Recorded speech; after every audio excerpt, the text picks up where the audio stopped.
Do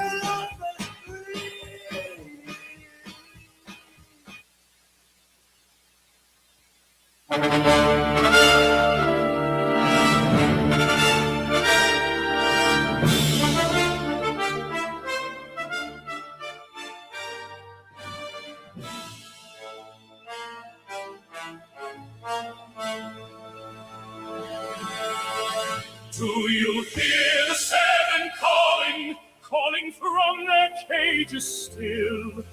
Do you hear the promise breaking on the president's hill?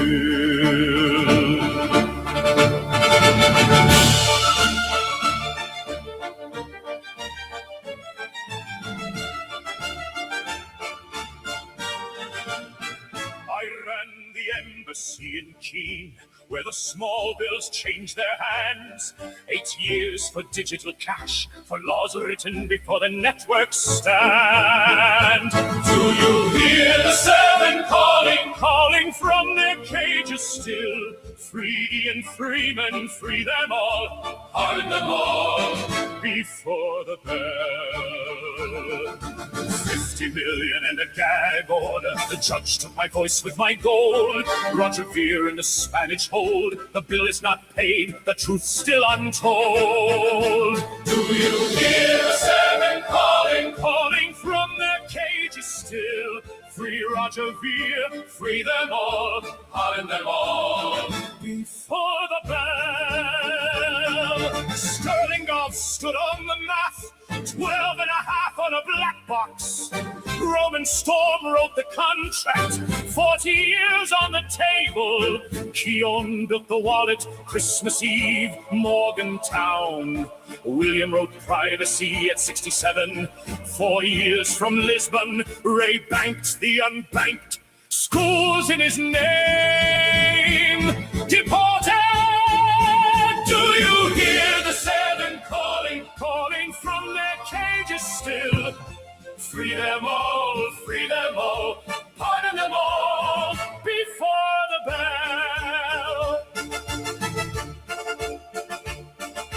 Code is free speech, said the director. The war is over, said the acting AG. But the cages stayed locked when the speeches ended, and the world watched the promise become a lie. Senate 52-49, the House about to flip. End the war or lose Congress, pardon them all, before the bell. You pardon Ross, the seven are still on. America won't leave the world in crypto. If it cages its innovators. Do you hear the seven calling from their cages still? Free them all, pardon them all, before the bell. The code outlives the warden. The code outlives the warden. Free Ian, free Roger, free Roland, free Storm, free Keonne, free William, free Ray. Pardon them all.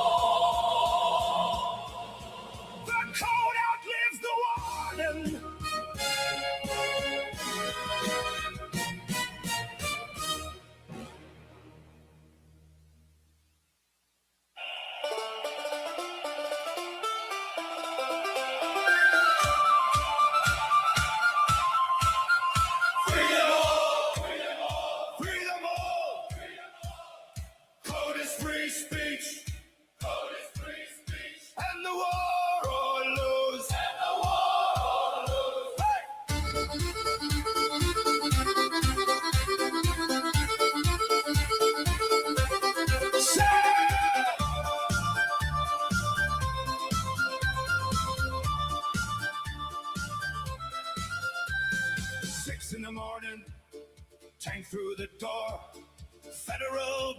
on a Keonne front porch. Money transmitter laws and the Bank Secrecy Act wrote the privacy down and the cage shut the fact.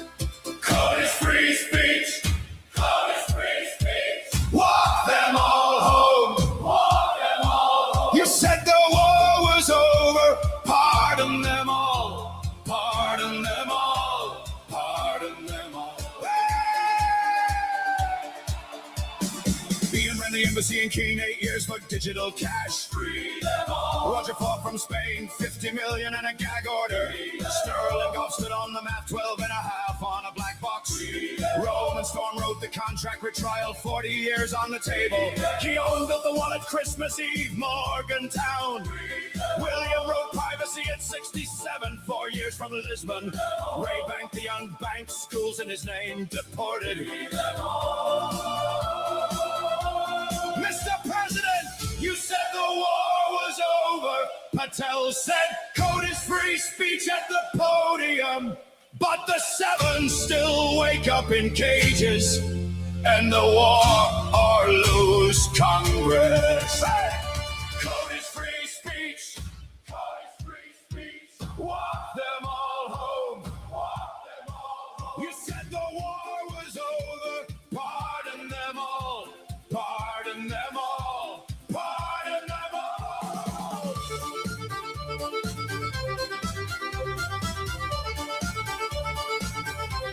Patel and Blanche gave a speech, no signature. Free them all, free them all. Senate 52-49. Free them all, free them all. The House about to flip. Free them all, free them all. You pardon Ross, now free the seven. America won't lead the world in crypto if it cages its innovators. Code is free speech. Code is free speech. Walk them all home. Walk them all home. You said the war was over. Pardon them all. Pardon them all. Pardon them all. And the war or lose Congress. The code outlives the warden. Free Ed Freeman. Free Roger Ver. Free Roman Sterlingov. Free Roman Storm. Free Keonne. Free William. Free Ray. Free Ed Freeman. Free Roger Ver. Free Roman Sterlingov. Free Roman Storm. Free Keonne. Free William, free Ray. And the war or lose, and the war or lose. The code outlives the warden. The code outlives the warden. Pardon them all. Pardon them all. Pardon them all.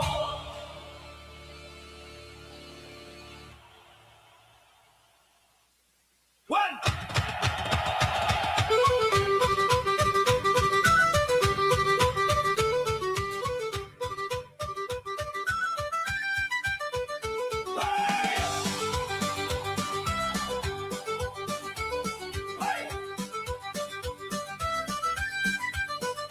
Gather round, lads. Gather round, lasses. I've a tale of the commerce, man's crooked asses. Howard wrote the number 4 times too high, 0.25 when the truth was a mile away in the sky. His boy at the counter with a grin, buying up the refund rights while the paper was thin, 20 cents on the dollar. Daddy says hold, while the son's in the back room raking in the gold. Loveday wrote it 4 times high. Loveday watched the country cry. Brandon bought the rights on the slide. Cantor took the payday pie. Raise a glass and move your money. Move your money, move your money. Raise a glass and move your money. To the carnival, goodbye. Ruskin wrote the letter. Wade and wrote another. Warren lit the fire. Ackman pulled the cover. Wired showed the memo. The scholars showed the math. The Supreme Court rang the bell. 6-3 for the wrath. 180 billion to the people they come. But the Cantor boys were waiting when the deal was done. Transferred to the Sons, the divestiture a sham. The House was still a house and the crowd still a scam. Hey! Lundy wrote it 4 times high. Lundy watched the country cry. Brandon bought the rights on the sly. Cantor took the payday pie. Raise a glass and move your money. Move your money, move your money. Raise a glass and move your money. To the carnival, goodbye. They'll tell you it was legal. They'll tell you it was clean. They'll tell you divestiture was everything it seemed. But the platform's still the same, and the family's still the name, and the terminal still clears what the Cantor boys arrange. I pulled my money from the bank last Tuesday, put it in a credit union down the bay, buying bread from the baker where the names are owners. Coffee down in Zano where the grid ain't theirs. Neighbor runs the mesh, Co-op runs the bread, building parallel systems while the carnival is dead. Raise a pint to the exit, raise a pint to the door. Howard keeps the carnival, I won't be there no more. Lutnick wrote it 4 times high. Lutnick watched the country cry. Brandon bought the rights on the sly. Cantor took the payday pie. Raise a glass and move your money, move your money, move your money. Raise a glass and move your money. To the carnival, goodbye. Hey. Hey. Hey. Hey, Lutnick. Lutnick, move your money. Lutnick. Lutnick, goodbye.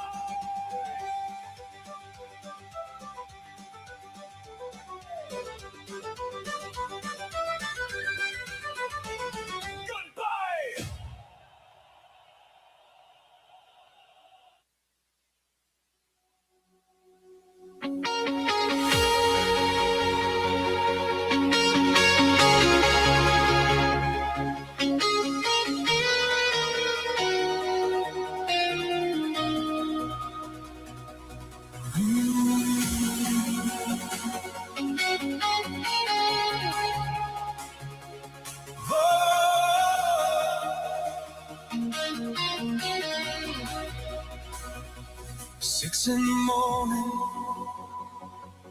Leverett Street, rifles in the hall, tank through the front door for a radio host in Keonne. He fed the meters, saved the town, Robin Hood of Keonne. 20 years behind the microphone, first voice to say the word Bitcoin. Built a church in New Hampshire, an orphanage in Uganda. Forbes call his town a crypto mecca. They call him a criminal. They sent an undercover fake who said he dealt in heroin. Ian said no, turned him away.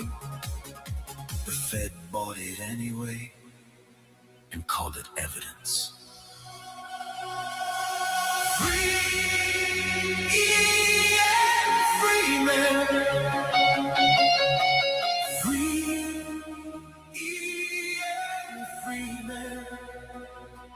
You can send your tanks at dawn, but the signal doesn't stop.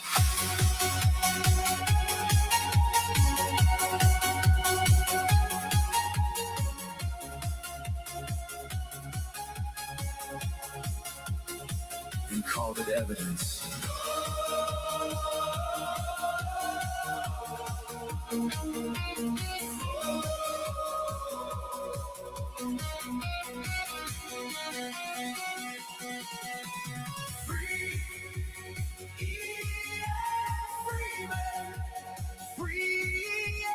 Freeman. You can send your tanks at dawn, but the signal doesn't stop.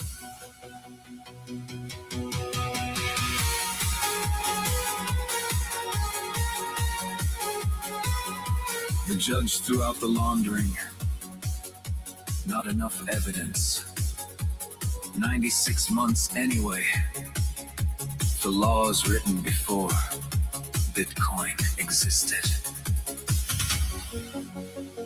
Keonne Rodriguez, Christmas Eve. William Hill, 4 years. Roman Storm, retrial in the fall. Ray Yousef, $200.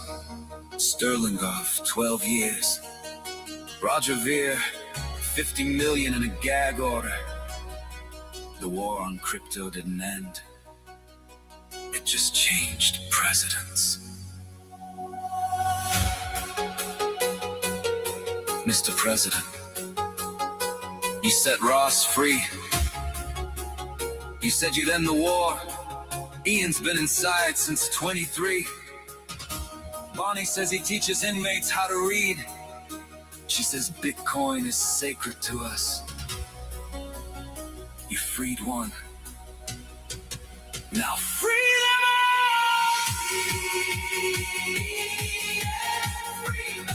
What you do with your freedom is your business. The WikiLeaks founder, Julian Assange, is back home in Australia. He will plead guilty to espionage charges. This will happen after 5 years in prison. We didn't see this coming. No, we really didn't. And this ends a nearly 15-year legal saga with Julian Assange.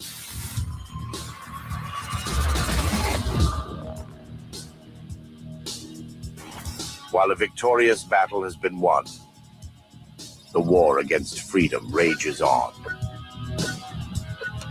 With an enemy that doesn't sleep. The toxic dinosaur media reports, only when it fits their narrative. But we have never forgotten. Enemies of the state.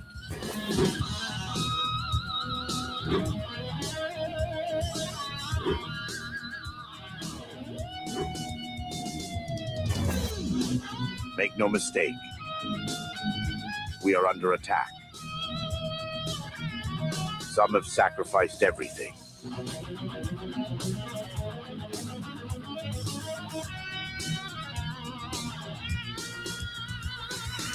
Enemies of the state. We call on those dedicated to the cause. We beckon performers, artists, activists,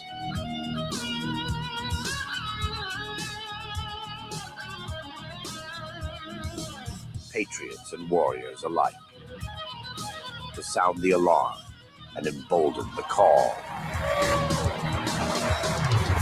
We're all here to support, in the theory with the 5 great men, but there are many other people that are enemies of the state who are currently held as political prisoners, and we are here to have a good time. But we're also here to support these men and figure out what we can do to promote their plight so that people will find out more about it.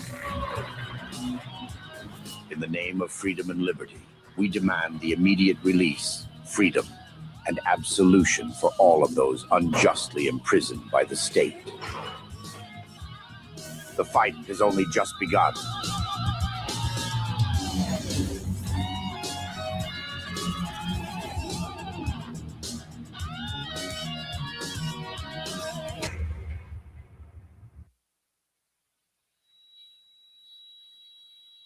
And now, please welcome to the stage your host, Mark Edge.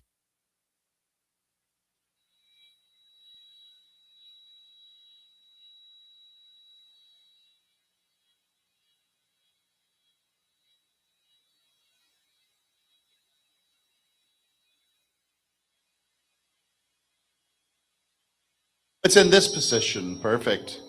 Okay. 1, 2. Thanks for coming, everybody. Really appreciate it. To our party with a purpose, the enemies of the state. I know you're all from all around the United States, and there's probably a few select of you from around the world. So thanks for coming. First thing, I found a lifetime member libertarian pin. You paid $1,000 for this thing.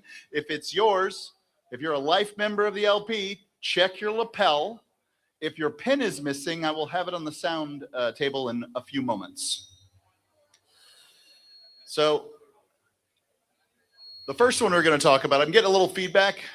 Gentlemen, whatever the case may be. You think it's this? I don't think that's it. Well, just in case, indeed. So we're going to start off. The first segment's called The Absurdity of the State. And in fact, the absurdity is who they're going after and why they're going after them. And you'll find out here shortly. First, we're going to start with Jeff Winehouse. Jeff Winehouse is an activist and outspoken critic of the government of government authority whose case has become a stark example of the consequences faced by those who challenge power. After being shot several times by a police officer who was reportedly under the influence of medication, Winehouse survived, not only to be prosecuted and sentenced to decades in prison. His case raises serious concerns about the use of force, due process, and whether justice is being applied fairly when individuals confront government officials. It stands as a powerful reminder of how quickly the roles of victim and defendant can be reversed when authority is questioned. I'd like to welcome to the stage Ammon Bundy. Ammon Bundy is going to tell us more about Jeffrey Winehouse.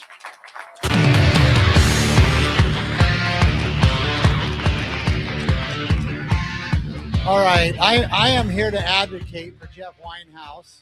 I'm going to take a few minutes here, and because it is such an injustice that I cannot just sit around and say nothing about this. This man has spent the last 11 years in prison, and he is an innocent man. And what is his supposed crime? That he was exposing government corruption. Another name for Jeff Winehouse is the Bulletin Man. And look it up. There's great videos about what he used to do, because he was like at the forefront of independent journalism. He had this he would publish these bulletins, and he would print them, and then he'd pass them out all over. And he had this website, and he was doing videos long before YouTube, long before any of this stuff that we do now. And he was putting a lot of pressure by exposing corruption in government, and he was very effective at it.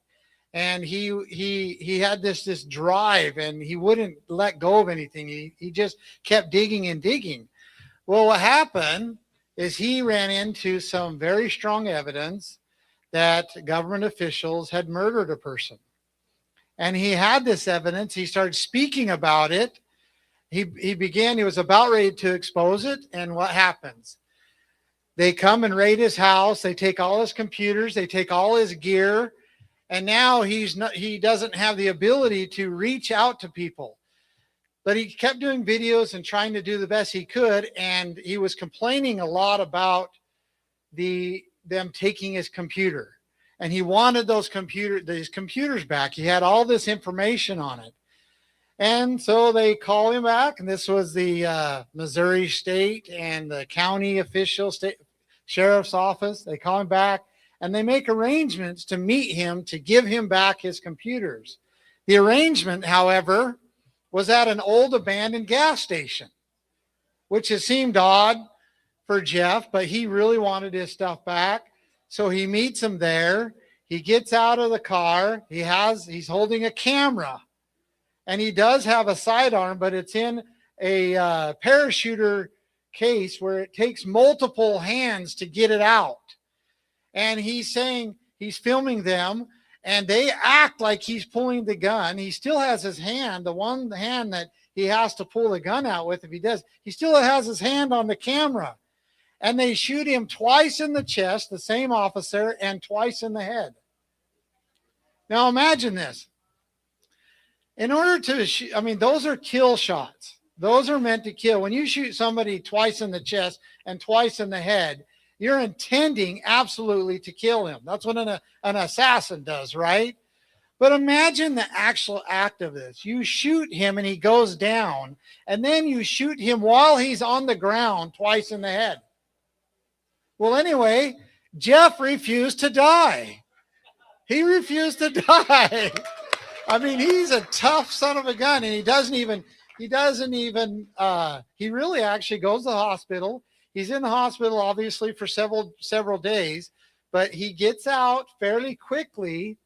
There's never any handcuffs on him when he's in the hospital. He's not charged with anything. He leaves and goes home, and then 21 days later, they charge him with assault on an officer with a deadly weapon. And they prosecute him under those charges. They withhold all the evidence because, as this audience probably knows, your day in trial, your fair trial is not really that fair. And the jury never really gets to hear the truth. And that's what happened with Jeff. They withheld a tremendous amount of evidence. They did not allow much to be brought in, and they convicted him because there's an old adage that says, "He who asks the question wins the argument." He who asks the question wins the argument. And these prosecutors have it to where they know how to make it so that no question in the court is allowed without their permission, and so they can only give the jury, we can only give the jury what the prosecutors want, pretty much. And that's what happened to Jeff. What was withheld? Well, they found out later that the officer, after his trial, after his conviction, that the officer was diagnosed with PTSD, that he was also on certain drugs that were both altering his psychological abilities, but also other drugs they found in his system. They also found out that the officer that shot him multiple times was in the process of being fired from the state of Missouri police force. And all of these things came out, but now here Jeff sits in prison, and he's tried to appeal on this new information that has come forth that was withheld from him, and no judge will hear it on the district level, on the circuit level, or on the Supreme Court level of the state. They will not even have a hearing. And so an innocent man today sits in prison. And there's something that needs to be done. We cannot just let this innocent man stay in prison and do nothing. And that's why I'm advocating for him today. He is an innocent man. There are guilty people that need to be brought to justice. But it's certainly not Jeff Winehouse. Thank you.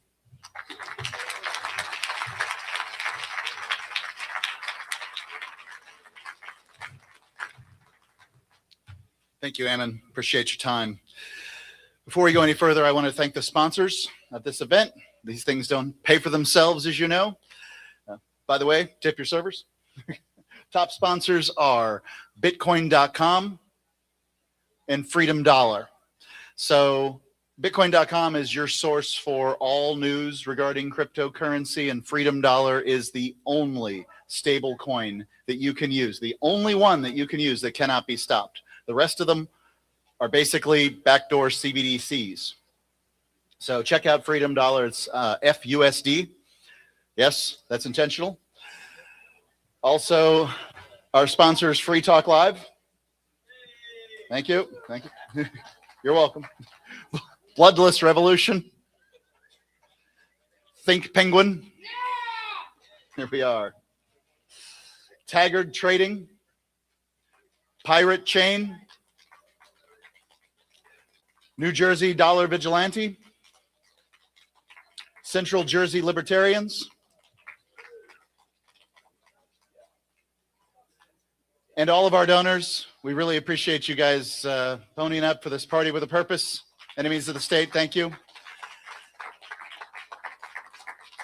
I hope you guys sign the petitions to get all these guys out of prison. It's really the best thing that we can do at this point. Many of the families do need your support financially. And I talked to Ian before this event. He asked that any support that you might want to send his way as far as money or anything like that, go to the Samourai wallet, guys. So, yeah. Next up, the video. Yousef is an entrepreneur and a freedom advocate, best known as the co-founder of Paxful, a platform built to give people around the world access to financial tools outside of traditional banking systems. His focus on empowering individuals is in underserved communities through peer-to-peer exchange, led Paxful to being named as one of the world's most influential companies by Time magazine when he was the CEO. Yousef's work reflects a commitment to economic freedom and the belief that everyone should have the ability to control and access their own money without reliance on centralized institutions. My name is Yousef, and I am guilty of the one unforgivable crime: helping people in the global south use their money without borders and without limits. For that, the DOJ hounded me for 8 years, and then finally had me arrested and kidnapped by 20 federal agents in Mexico City and deported back to America to stand trial for charges that make no sense. Now, if you've been following the war on crypto, you know it never ended. Roman Storm and so many others have been arrested simply for writing software that allows people to transact privately. And the thing they have all in common is that there's this one charge: running a money transmitter business without the money transmitter licenses. Well, in my case, we actually had money transmitter licenses. Yes, we did. And we had the best compliance program in our entire space. Better than any of the other big exchanges. 1/3 of the company was compliant, bigger than most banks. We even had one of the strongest KYC policies in the world. And we actually managed to KYC people in Africa that didn't even have IDs. Yet they still hit us with a charge, which was a conspiracy to have an inadequate compliance program. How do you conspire to not do something? And all this really shows is that they don't care that you try to do the right thing. Even when there are no laws about something, you can go above and beyond, comply to the utmost, and they will still come after you if you are actually successful in helping people. And this is the key. My name is Red, and I do peer-to-peer. I don't run an exchange where people gamble on meme coins. It's like a big lottery, a tax on the poor. I stayed away from all that.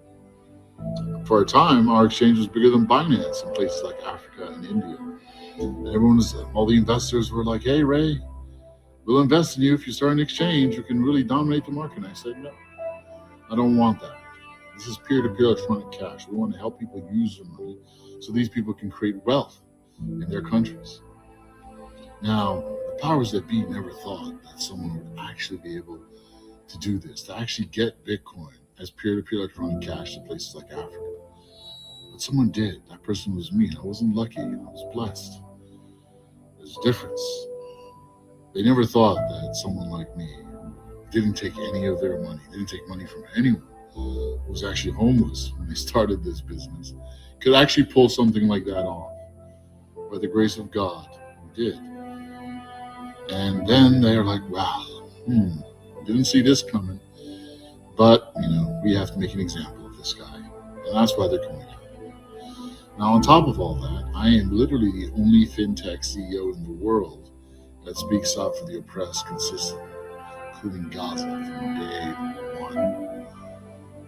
These are the same people that stole the election from Thomas Manson. These are the same people that stole, all they do is steal elections, rig votes, bribe people. These are the people that own our banks, own our media, and now own our politicians. This is the Epstein class. They don't like me. It's a spiritual thing. Well, guess what? I don't like him either. And I'm not backing down. So I will fight this trial.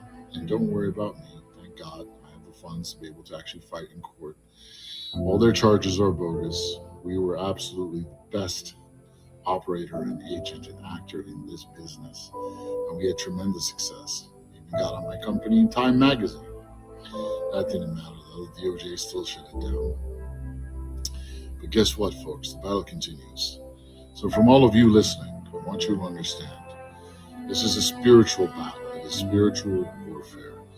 People like me who speak the truth, who are actually honest and good, never lost anyone's money, and help people to use their money in a peer-to-peer fashion, we're public enemy number one. Even more so than the people that write privacy software. Because we represent a spiritual divergence that they simply cannot handle.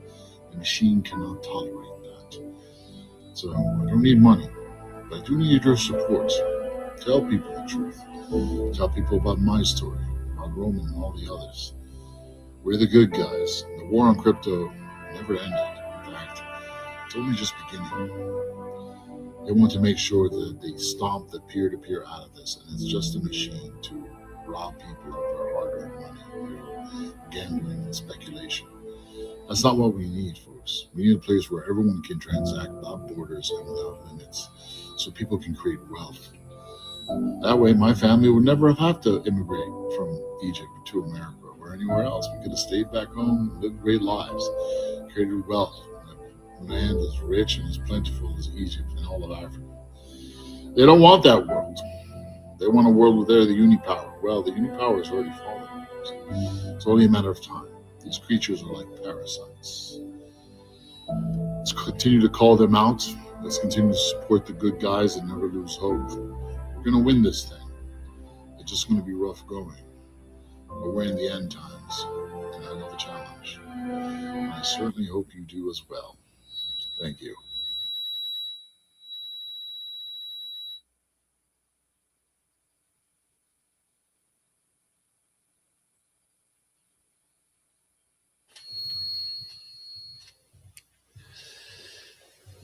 My job at Free Talk Live, being the host for 25 years going on now, has allowed me to meet a lot of great activists. One of my favorite of those activists, Jim Babb. Oh, thank you, Mark. Thank you, Jim. Thank you, Mark. Thank you all for coming. Thank you to every enemy of the state. If you're a libertarian, they have declared you their enemy. If you love freedom, the state hates your guts. If you build the tools that help people free the world, you will become enemy number one. Tonight, we are recognizing some individuals that have been deemed so dangerous that they must be imprisoned. Of course, they aren't dangerous to anyone but tyrants. So I'd like to take a moment first to thank you for coming. And I'd also like to thank our streaming sponsors and people listening online. And I'd like to also thank our sponsors. Mark mentioned Freedom Dollar, Bitcoin.com, Free Talk Live. I'd also like to mention Bloodless Revolution, Think Penguin, Taggart Trading, Anarchapulco, Live Free Academy, New Jersey Dollar Vigilante, Pirate Chain, and of course, Punk Rock Libertarians. So please give a round of applause for our very generous sponsors. They say if you are the smartest person in the room, then you're in the wrong room. I'm going to say my version is also, if you hate the state more than everyone in the room, you're in the wrong room. In both cases, I'm in the right room. And I want to just give a shout out to our staff members and our volunteers at Enemies of the State, which have just been incredible to work with. Just tireless, very talented, and absolutely dedicated to this cause. So thank you guys. The men and women that have been working on this are truly amazing.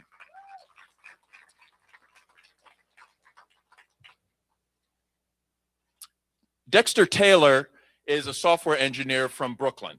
he was convicted of charges related to the possession and manufacture of unlicensed firearms, often called ghost guns. However, Dexter refers to them as traditional firearms, as the home manufacture of weapons is an American tradition.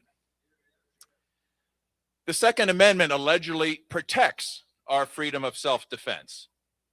The New York State Constitution boldly declares that the right of self-defense cannot be infringed. What a joke.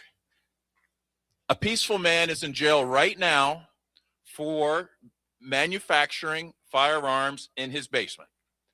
Now, did he use these firearms to commit a crime? No. Did he sell these firearms to someone else that was going to commit a crime? No. As far as I know, his creations never even left his house.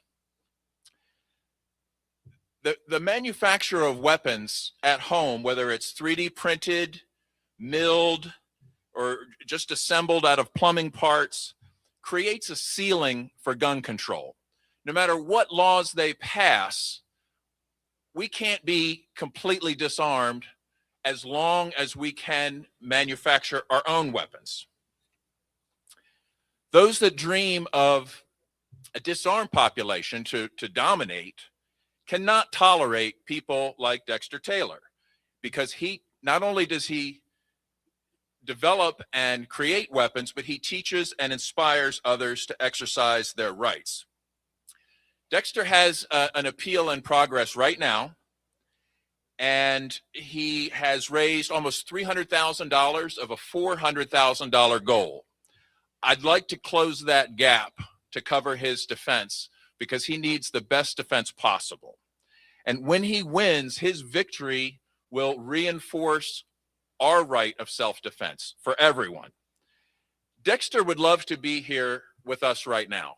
He loves freedom as much as everyone in this room.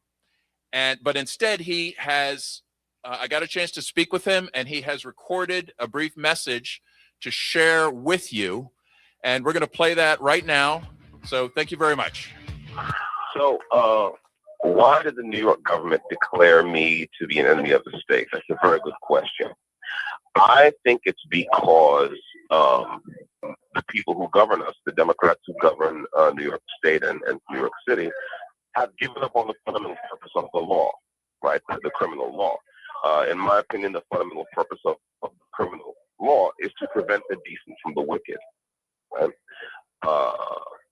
But we have a situation where, because the things the government, the New York government would have to do to really get a handle on the wicked preying on the decent, the things they'd have to do to really get a handle on that would involve overturning many other political orthodoxies that they've had, in some cases for decades, right? Black conservatives like me have been saying for a long time that you know, the blightedness and the brokenness and the violence and the crime in many of our cities has a root cause in the destruction of the family, right? The family is the foundation of civilization, it's the cornerstone of civil society.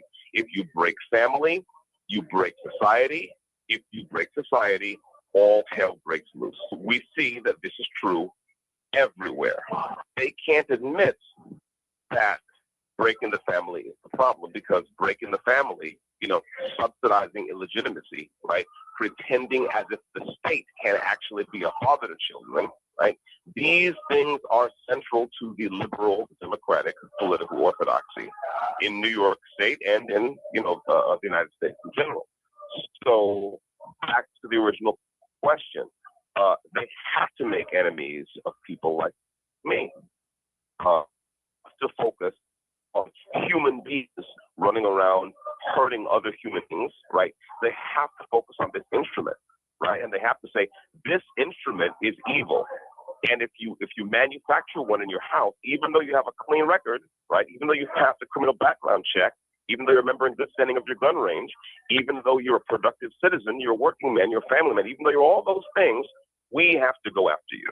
So that's my take on why they've decided to make me an enemy of the state.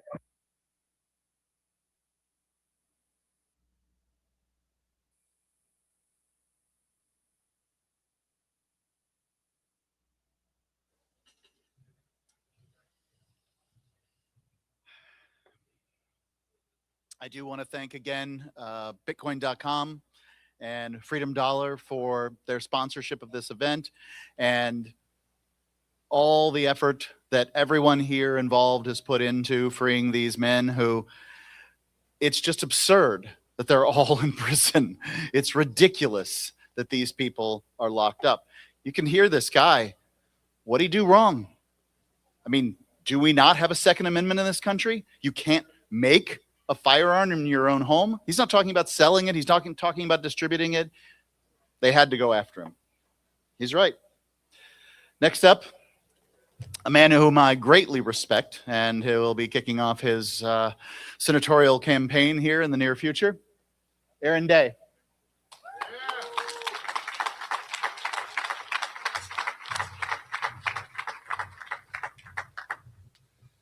Good evening.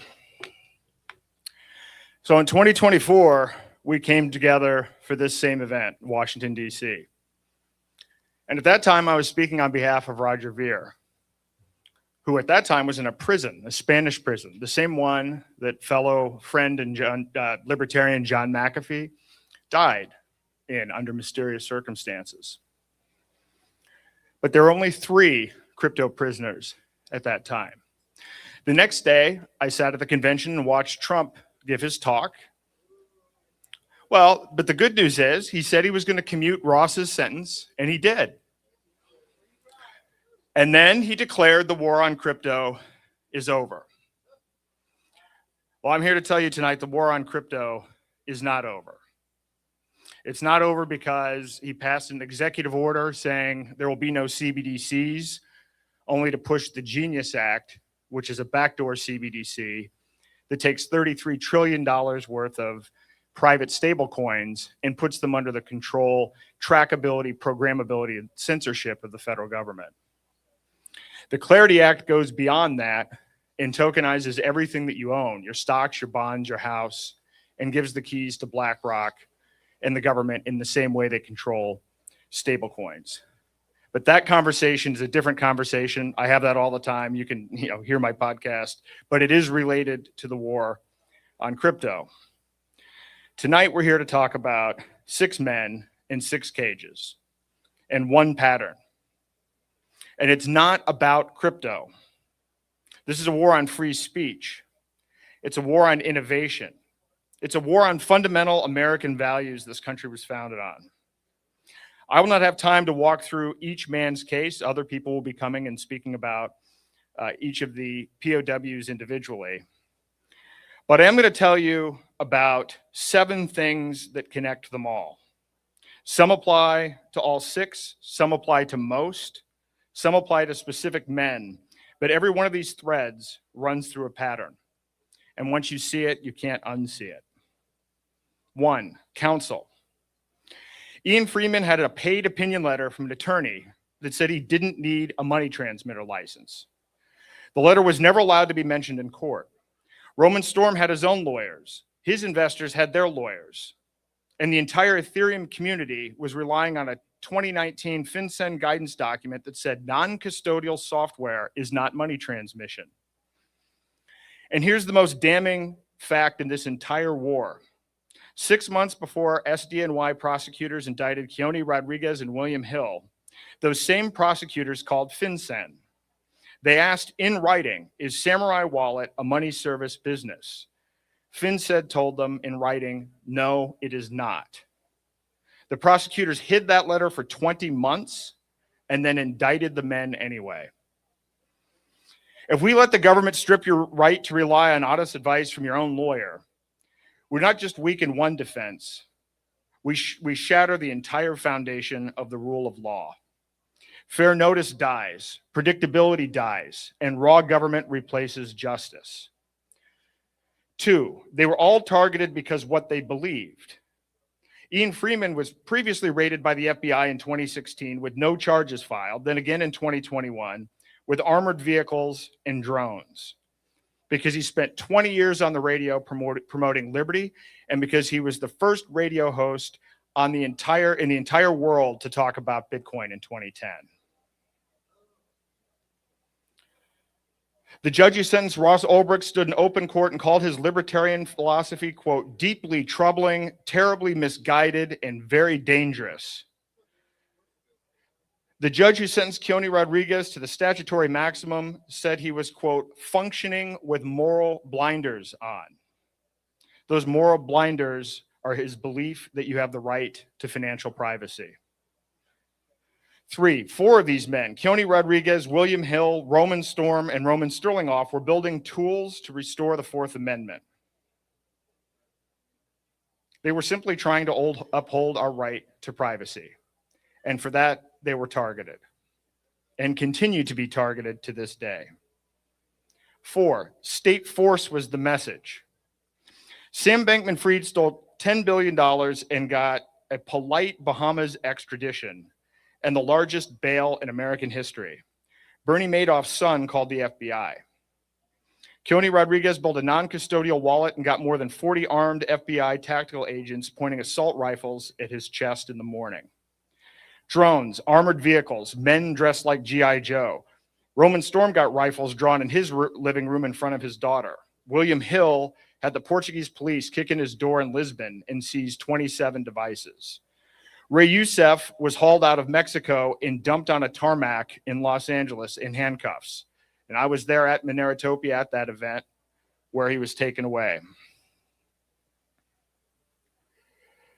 And Roman Sterlingov was stopped at the airport at LAX and held for 41 months without bail, 3.5 years before a single juror ever heard his case.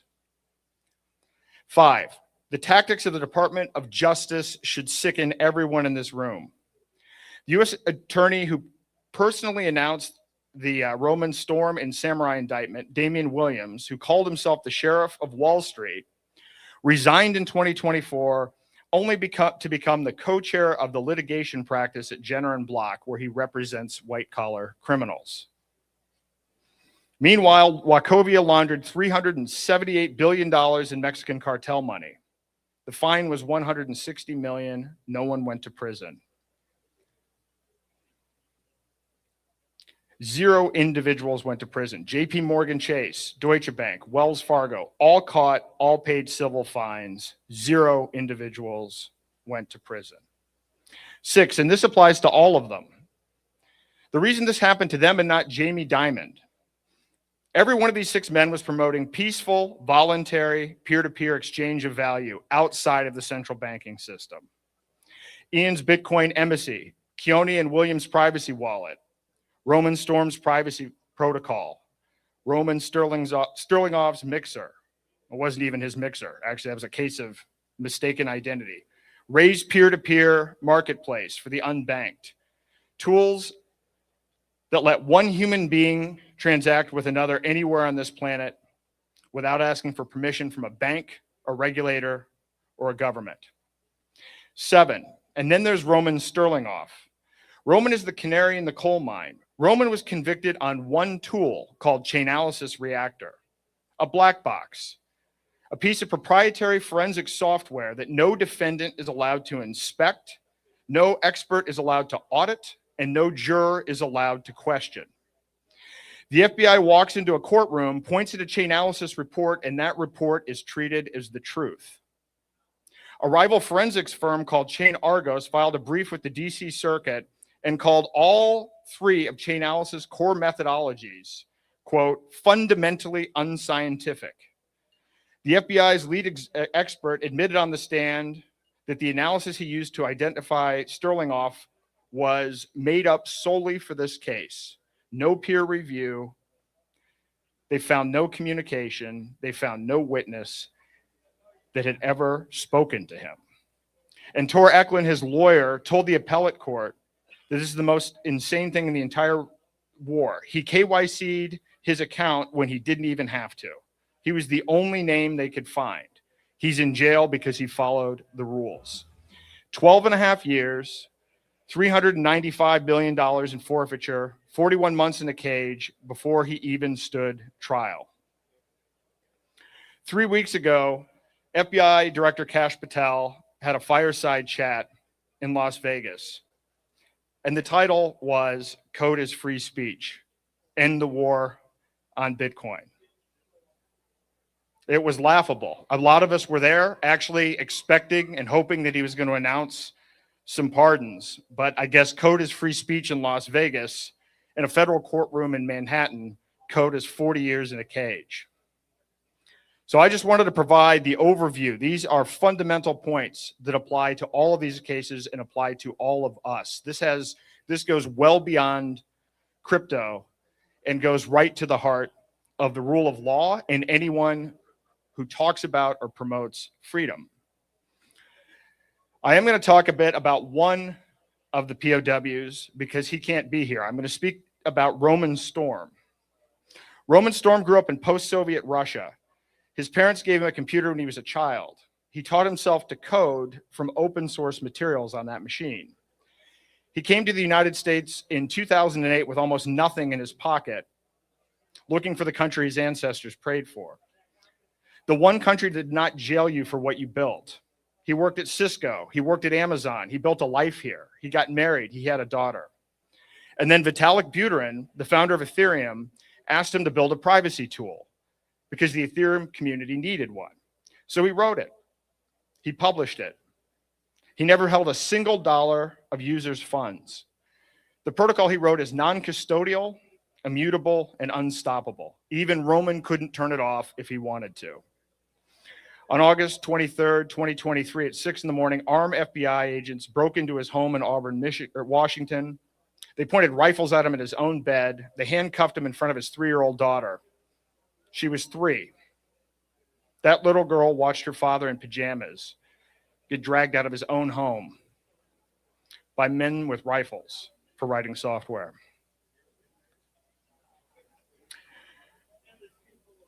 The United States Treasury sanctioned that code in 2022, and then the Fifth Circuit ruled that the sanction was illegal. The Department of Justice kept prosecuting him anyway. A jury of 12 Americans heard 4 weeks of evidence. They acquitted him on money laundering. They deadlocked on sanctions. And the Department of Justice is putting him on trial again because they couldn't get the verdict he wanted. Roman Storm came from a country that punished men for what they thought. He's being prosecuted by the country he chose because he thought it was the one place that would not. His little girl is 5 years old now. She spent 2 of those years watching her father fight for his life. Roman Storm is the test case for whether anyone in this room, anyone in this country can ever write a line of open source code again. So now hear me. The point of these prosecutions, the whole point of the raids and the rifles and the rigged justice and the buried evidence and the made up forensics is one thing: to put a chill in the air, to make the next developer afraid, to make the next entrepreneur quit, to make you in this room decide it's not worth it. Don't let them do it. We need to do everything that we can to raise awareness on these cases. But above and beyond that, we can't let them have a chilling effect on the tools and technologies that these men were developing and promoting to spread freedom around the world.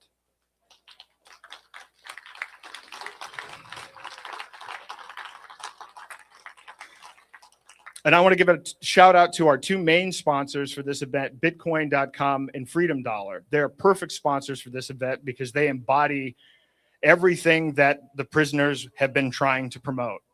Mark already talked about it, but Bitcoin.com is one of the most popular crypto wallets in the world with over 80 million downloads. But what a lot of people are not aware of is Bitcoin.com has pivoted into privacy coins.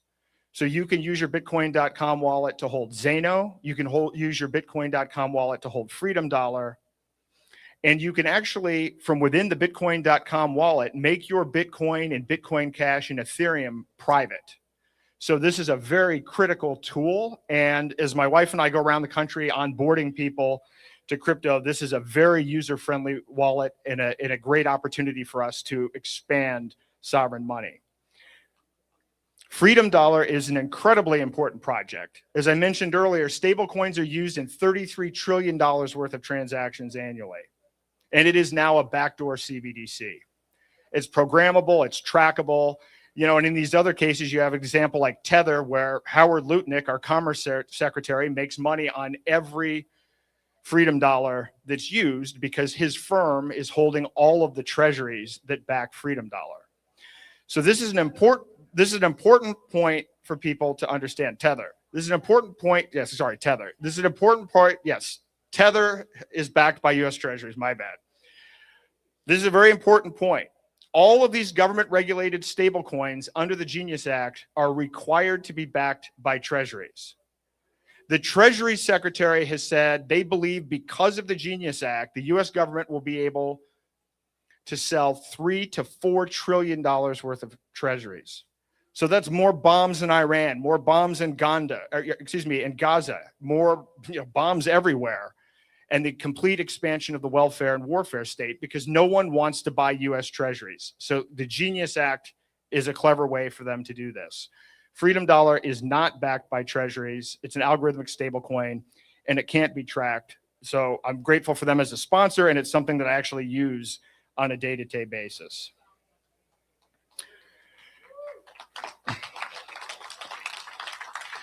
So I'm going to come back at the end and talk about some other things that we can do and a particular idea that I have for how we might raise awareness and generate pardons for some of these crypto prisoners of war. But before I do that, I want to ask you to do three things. Pull out your phone and scan the QR codes that are in the booklet. And if you can, sign the petitions. The petitions matter. Getting those numbers helps. It shows that there's public support for these people. And in cases where the prisoners need funds, please donate if you can. And I would put, I don't even know where to start. They're all high priority. The average federal lawsuit in the Southern District of New York costs $13 million. Usually people settle because they can't even afford to go to court. And if you do go to court, you're going to lose 95% plus of the time, not because you're guilty, because the deck is absolutely stacked against you. So if you can help Roman, help Keonne Rodriguez, these are active situations where there are immense legal fees provided that are causing significant pressure and hardship. And then lastly, use the tools. Get a Bitcoin.com wallet. Try Freedom Dollar. There's a table out there in the crypto corner with the Zano guys and Freedom Dollar. If you want to learn more about how that works, that's the place to go. Thank you.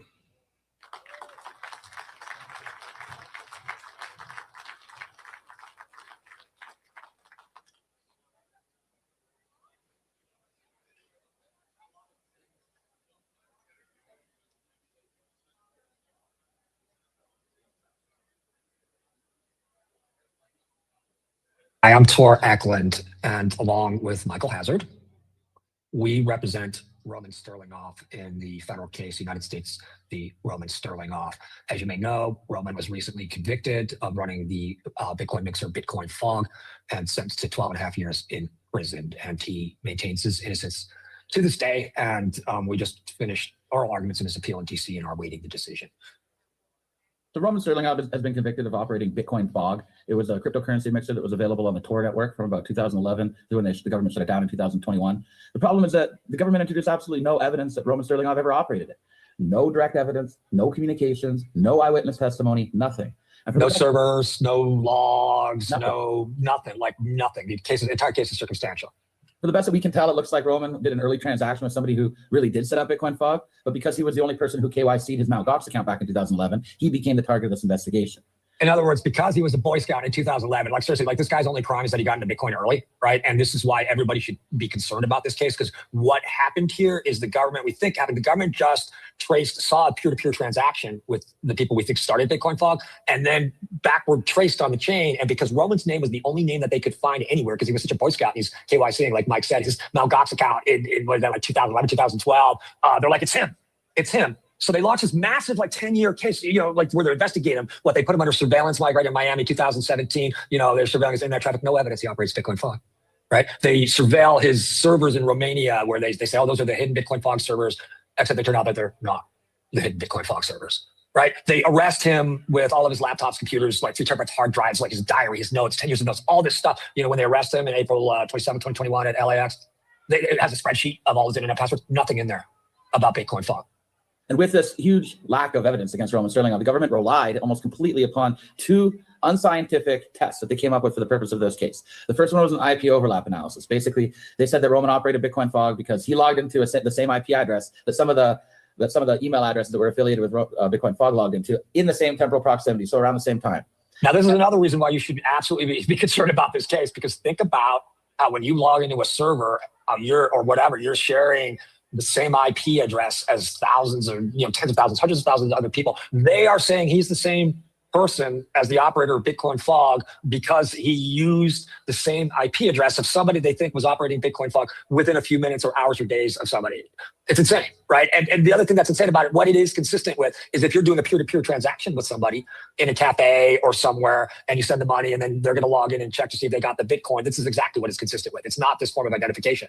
But that's it. And that's what they say. They say in 2011, he registered the domain name for Bitcoin Fog. That's really the only piece of evidence of him, they say, of him operating it, besides saying he was it Akamisheto on the Dato, right? Yeah. So that's right, Mike, right? Yeah, that's correct. Now, the second piece of evidence that the government introduced came from a company called Chainalysis, which I'm sure some of you have heard from before. Now, Chainalysis, they do blockchain tracing. None of their tracing techniques have ever been scientifically verified. They didn't know their error rates. They didn't know their false positive rates. They didn't know their false negative rates. They didn't meet a single one of the factors that are outlined by the Supreme Court case Daubert that determines the threshold that evidence needs to meet in order for it to be introduced as expert testimony at trial. It didn't meet a single one of those factors, yet it was allowed to be brought into court. They can use against Roman Sterlingov. Mind you, despite these tests that they did with Chainalysis and the IP overlap analysis, none of the expert witnesses even identified Roman as the operator of Bitcoin Fog. Even with their own expert testimony, the government couldn't get somebody to target Roman as the operator of Bitcoin Fog. And I think that attests to just how ludicrous this case is against them, because everything that I've seen, everything that Tor's seen, everything that anybody involved with this case is, when they really get into the evidence, look at it, it shows that Roman Sterlingov. So now we have an innocent person sitting in prison, and Tor and I just went down to Washington, D.C. to conduct oral arguments on this case, and we brought up these issues. We brought up, first of all, venue. Why was he on trial in D.C.? He had never set foot in D.C. None of the servers were in D.C. There were no customers in D.C. Venue is completely inappropriate in Washington, D.C. The second issue that we brought up was the Daubert challenges to this expert witness testimony. And then there was a whole list of other issues. They tried to bring in prejudicial child evidence. pornography. They tried to say he was a child. They tried to say he was a child pornographer, even though there wasn't a single piece of evidence of any of this stuff anywhere. And it's this guy's entire life of like any involvement in child pornography, right? But like what they say happened is like $980 out of $400 million from not going into Bitcoin Fog and being laundered, but that came out of Bitcoin Fog, went to this Korean child porn site that got shut down. And so then they're like, we're going to bring in child porn. We're going to tell the jury about child porn, right? Even when we were up on appeal, the federal, DC Court of Appeals didn't like that. They actually, one of the judges said to the government, why did you bring this in? Why did you bring this in? This case isn't about this, right? So to be honest, the appellate judge seemed quite disappointed with the prosecution for doing that. But that doesn't mean you're going to win, because there's only an 8% reversal rate on appeal. But, there's a lot to this case. But to me, after like 16 years of representing people accused of computer crime by the federal government, I've never had a case where the government has just like arrested somebody with all their devices and searched through them completely and not found a single piece of corroborating evidence for their theory. Like zero. I've never had a case where there were no eyewitnesses or victims who testified to seeing the person commit the crime. What's scary about this case, and it's kind of Kafkaesque, is a little bit out of Orwell, is that everything is just this forensic software that there's no validation for, and everyone's buying into it because it's so impressive sounding, and the judge is letting it in, and you got the FBI, and this poor kid, man, he just got railroaded from it. I just don't think he did it, and this is just really scary. And so it's up on appeal right now. You can get more information about it at freeroman.org, Mike. freeroman.org. We can also be reached by email at tor@toreklund.com or michael@toreklund.com, and we'd be happy to talk to anybody who's interested in supporting Roman's position here.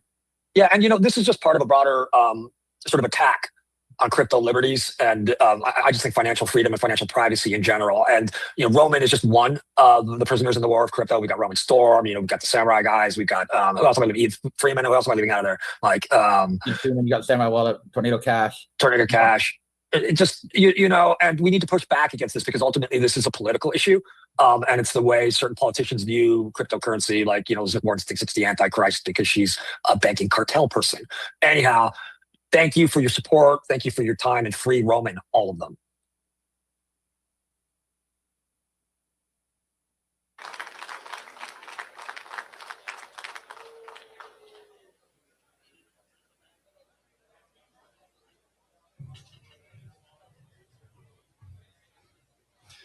I think I caught autism from that video.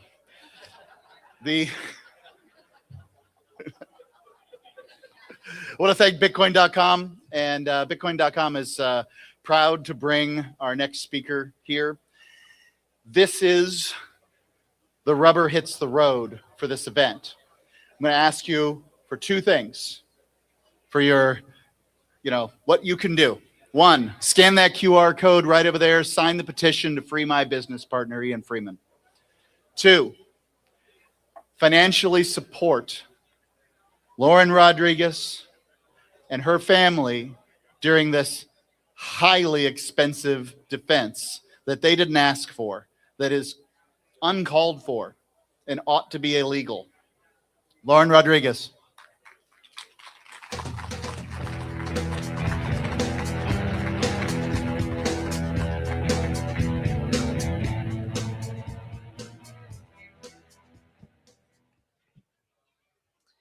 Hello.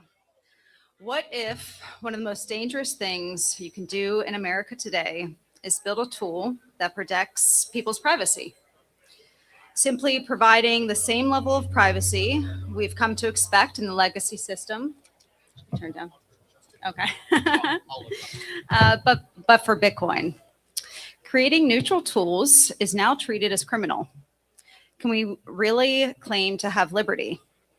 It's been over 5 months since I dropped my husband, Keonne Rodriguez, off at the federal prison camp in Morgantown, West Virginia.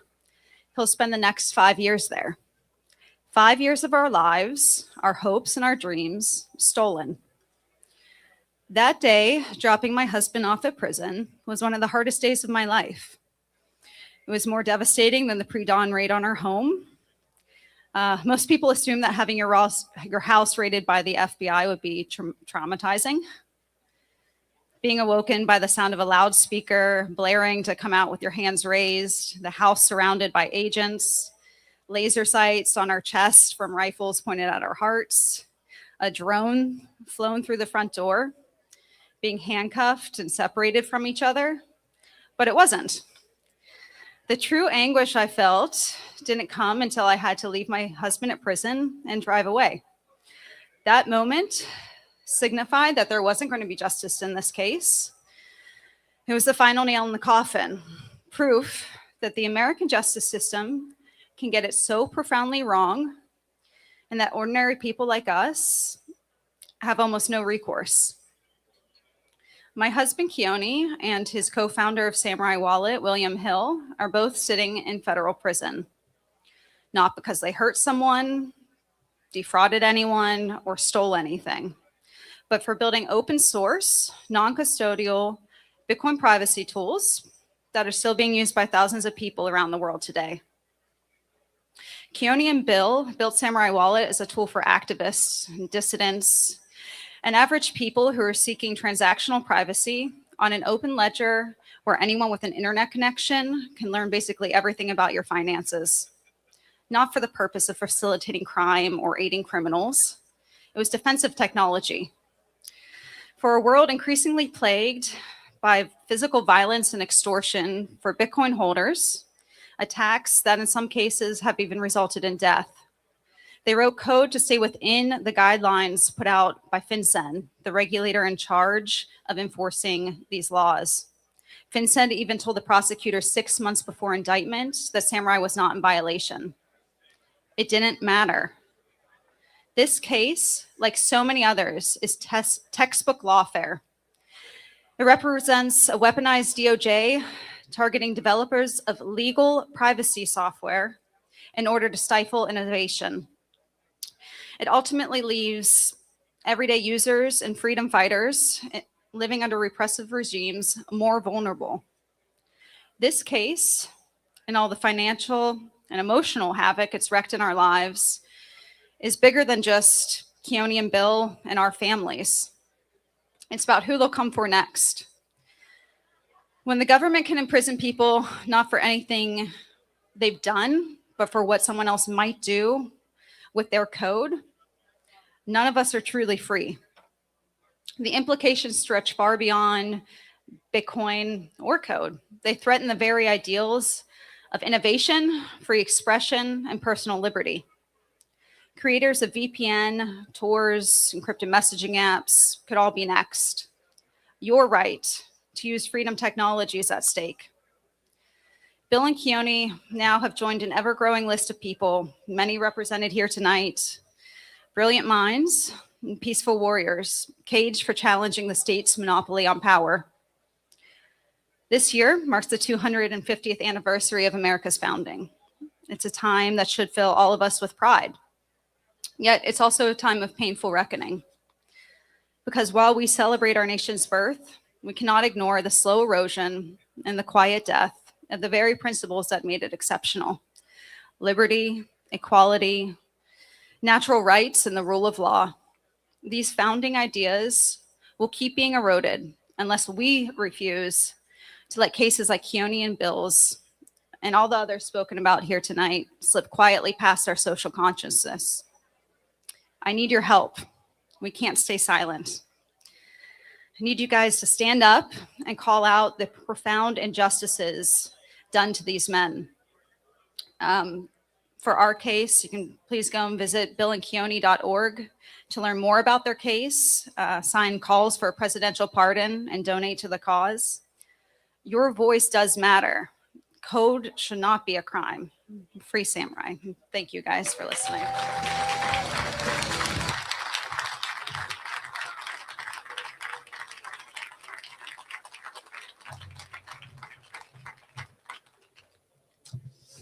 What Lauren didn't say is this is incredibly expensive, her defense. And not everybody got in, like my business partner, at 27 cents on Bitcoin. Now, Ian gave away almost all of his cryptocurrency, but his court fees have been taken care of. But that doesn't make the justice of this any better. He still sits in federal prison. We started Free Talk Live in 2002. We were the really only libertarian radio program of any size on the radio, and we were on for 20 years. We were the #1 political podcast while Joe Rogan was still feeding people fish eyes. We were the first media in the world to discuss Bitcoin on December the 28th, 2010. The head developer of Bitcoin met with us in January 2011. He explained to us how money could be backed by math instead of backed by gold. And we became the launch point for the multi-stage rocket that shot Bitcoin into the stratosphere. Ian Freeman was instrumental in the launch of the Free State Project, the launch of Bitcoin, the launch of cryptocurrency. And we also founded an organization called Bitcoin Not Bombs. We weren't the only ones. I mean, we gave some money to the guys who founded the organization called Bitcoin Not Bombs, because we believe so thoroughly in the idea that if you back money with value, the politicians can't just print it, that this will affect the war machine. In 1942, when the United States government wanted to prosecute its war, it asked the American people to grow gardens, save your nylons, and buy war bonds. In 2002, a scant 60 years later, that's nothing in the course of history. When George Bush Jr. was asked, how can we support America in the war on terror? He said, go shopping. Something fundamental changed in the money in this country. Something fundamental changed in how war was prosecuted. The amount of debt currently compared to GDP makes us look like we're in the middle of fighting Nazis. We're not, ladies and gentlemen. This is the new normal. They tax your great-grandchildren for their war machine. They drop billion-dollar bombs on $10 tents, and they call it justice. They call it the American way. And they lock up patriots that want to hold them accountable, that want to return real money, that want to keep your savings. This is the wife of one of those patriots. This is Bonnie Freeman. Please sign this petition, freeiannow.org. Bonnie?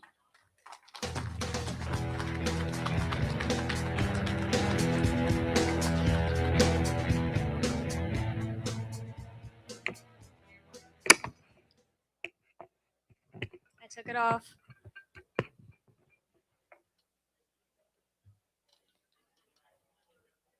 I've talked about my husband Ian at another Enemies of the State party in 2024, and I've spoken about him on podcasts. I recently got interviewed by BBC, which is just amazing to think of that. It's not out yet, but that so many people are going to hear his story.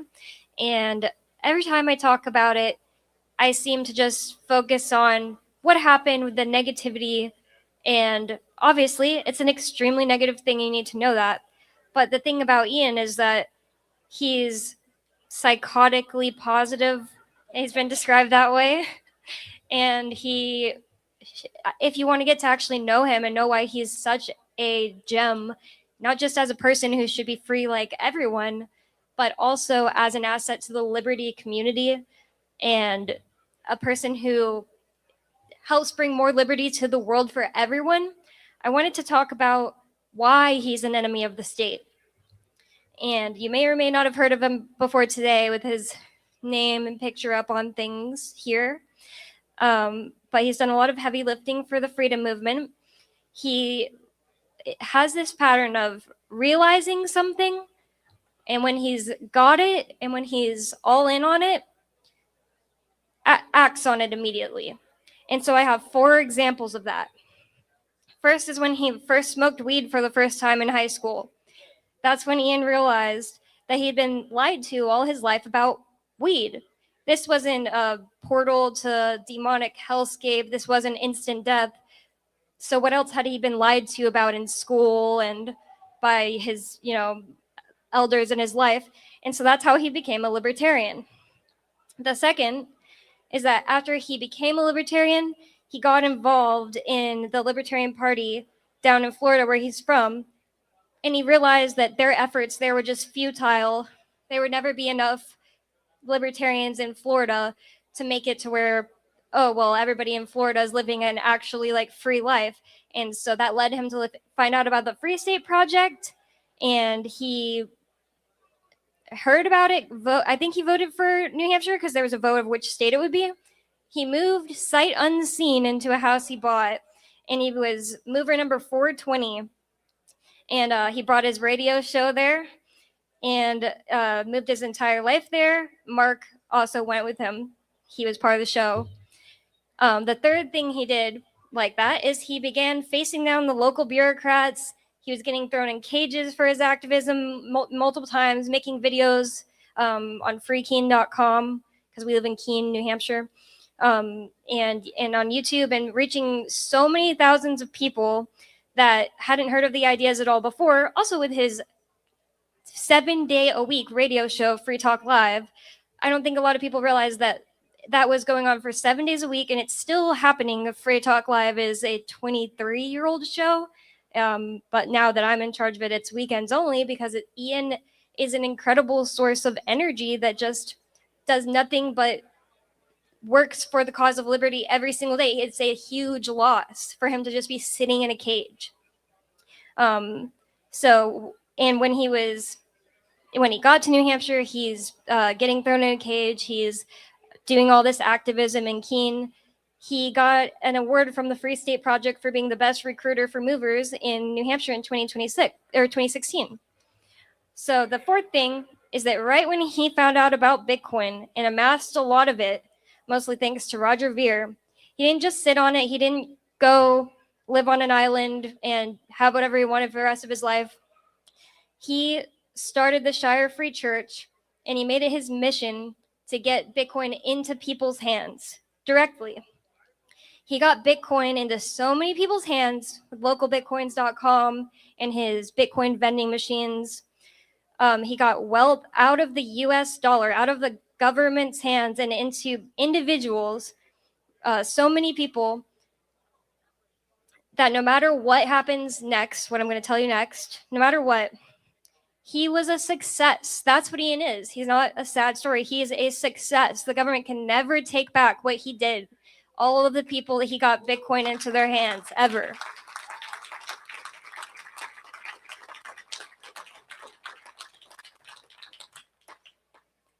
The feds can never unsell that Bitcoin. And because of that, because his radio show, because he's so outspoken and was such a big target was on his back. On March 16th, 2021, at pre-dawn hours, they didn't do a call out, but the feds did come raid our house. The FBI, the post office, the ATF, the local police, and the IRS all came to our house, 60 plus federal agents and our local police, and the Keene and the Concord, New Hampshire Bearcats, which means a ballistic armored vehicle, a tank, were at our house, broke down our windows. They threw loud things, that smoke bombs that make noise, flashbangs. They broke windows, and I woke up already walking. It's like that's the first thing I remember is literally walking with my dog in my hands. He's a 15-pound Chihuahua mix, and I was just walking behind Ian, like knowing that something had just woke us up.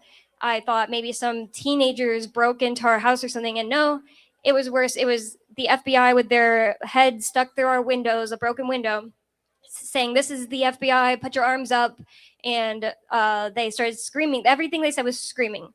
They're saying, "Put the dog down," and they're cussing too. They're like, "You just broke into our house." And so they made me put my dog down, and he immediately runs outside. So he's in the dark with all these tanks and also black SUVs just driving around in the dark, and they don't see him. They don't know he's there. And they took Ian out and handcuffed him, and they took me out. But on the way there, I wasn't wearing shoes and all this stuff. So they made me put on some of Ian's boots, and I even said, "These are not mine." And they screamed at me, "Put on the effing boots." And they were filled with 100-year-old glass that's not tempered or anything. They're just filled with glass from the window. And I had to stand in that for 30 minutes and then also go sit in one of their SUVs when I was just shivering too much because it was so cold. And I was never under arrest. When I finally came to my senses after I'm handcuffed, and I'm asking, "Can I pick up my dog? Can you unhandcuff me so I can pick up my dog and stuff?" And he's just like coming up to me, sniffing, all scared, running away again into the darkness. He said, "Don't worry about the dog." And I said, "Well, am I being detained?" I finally remembered the thing to ask. And he said, my personal FBI agent, he said, "You're not being detained, you're being restrained until we can figure out if there's anything in the house that's gonna hurt us. So is there anything in the house that's gonna hurt us?" And I said, "No." But I was still restrained for another 2 hours until they let me go. They came up with my dog Coconut, in the head FBI agent's arms. She said, "Are you Bonnie Cruz," which was my maiden last name, "and are you Ian Freeman's girlfriend?" And I said, "Yes." And she said, "Is this your dog?" And I said, "Yes." And she said, "We're gonna have to put him in the pound." And I was just immediately, I lost all my calm that I had gathered from sitting there, just calming myself down and being focused. So I'm like, "No, please, I don't know where the pound is here. Even I just moved here. I basically moved in with Ian 2 months before the FBI raided our house." I was like, "I don't even, if you guys are raiding other people's houses," because I had heard that, I gathered that by the way they're talking or something. I was like, "I don't even know who I could use, or I could go to their house to get," I don't know. I started panicking because she's threatening me with my dog. And as soon as I start talking like that, fast and "Oh, wait, I don't even know." She's starts asking me questions. She's like, why do libertarians go to the Mighty Moose Mart?" And I was like, "It's a convenience store. It's a convenience store in Keene owned by libertarians." Another question. I don't remember them now. And I just answered the first few, what do you ask? And then I was like, "I don't want to answer questions." It took several questions for me to remember. And then she's like, she turns to somebody, she's like, she doesn't want to talk, and walks away, and put my dog in another SUV. And eventually they let me go. And I learned that there's this warrant, because I didn't know what it was for the whole time. I didn't think that if the feds ever came for Ian, it was going to be for selling Bitcoin. I really didn't. I thought it would be something else, because you always have to feel like they're after you, because it's not paranoid when there are bad people who are after good people. That's just the way our world is, because of the way that the federal government especially runs itself. And so I learned that there was this warrant, and he had been hit with maybe 12 charges at the beginning. And he got put in jail the prosecution said that he's a sophisticated cyber criminal and he shouldn't be let out. And they said that this was a case just like any other money laundering case. They charged him with money laundering. They charged him with running an unlicensed money transmitting business, which is what Yousef in his video mentioned he got charged with. When Aaron Day mentioned, Ian had a letter from the state government, at least, saying that they don't regulate Bitcoin ATMs and don't require him to register as a money license vendor, I guess you'd say. So he had a lawyer's opinion that he didn't need to do that, and yet he got charged with that and tax evasion. And in the trial, one of the craziest things that happened is that the IRS agent testifying in Ian's trial said, his lawyer asked, is it possible that Ian doesn't owe any of these taxes you're saying he owes? Because they never tried to come and talk to Ian and say he owed taxes. They never sent a letter. They never scheduled an appointment or called him or anything like that. The day that he found out that the IRS thinks he owed taxes was the day he got hit with tax evasion, the highest tax charges that you can get. And so his lawyer asked, is it at all possible Ian doesn't owe these taxes? The IRS agent said, yes, it's possible he doesn't owe anything. That's one of the elements of these crimes. That's one of the elements of the crime tax evasion. And still the jury convicted him of 4 counts of tax evasion. The element would be that he at least, the IRS knows that he owed those taxes. And they're still going after him for interest and all this stuff. And they've never sat down and actually had his lawyer or an accountant or anybody look at the numbers.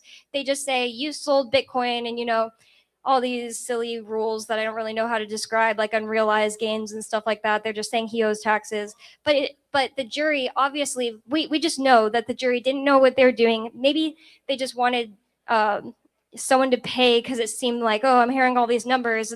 The prosecution's going up there saying Ian did this really bad thing, and she was really making privacy look like a really bad thing. That's one thing that from the Keonne Rodriguez, William Hill, and in Ian's case that you can absolutely know for sure is that the federal government hates privacy. They kept talking about it like, isn't it suspect that Ian wants to sell to people online and he doesn't want to know what they're doing with their Bitcoin?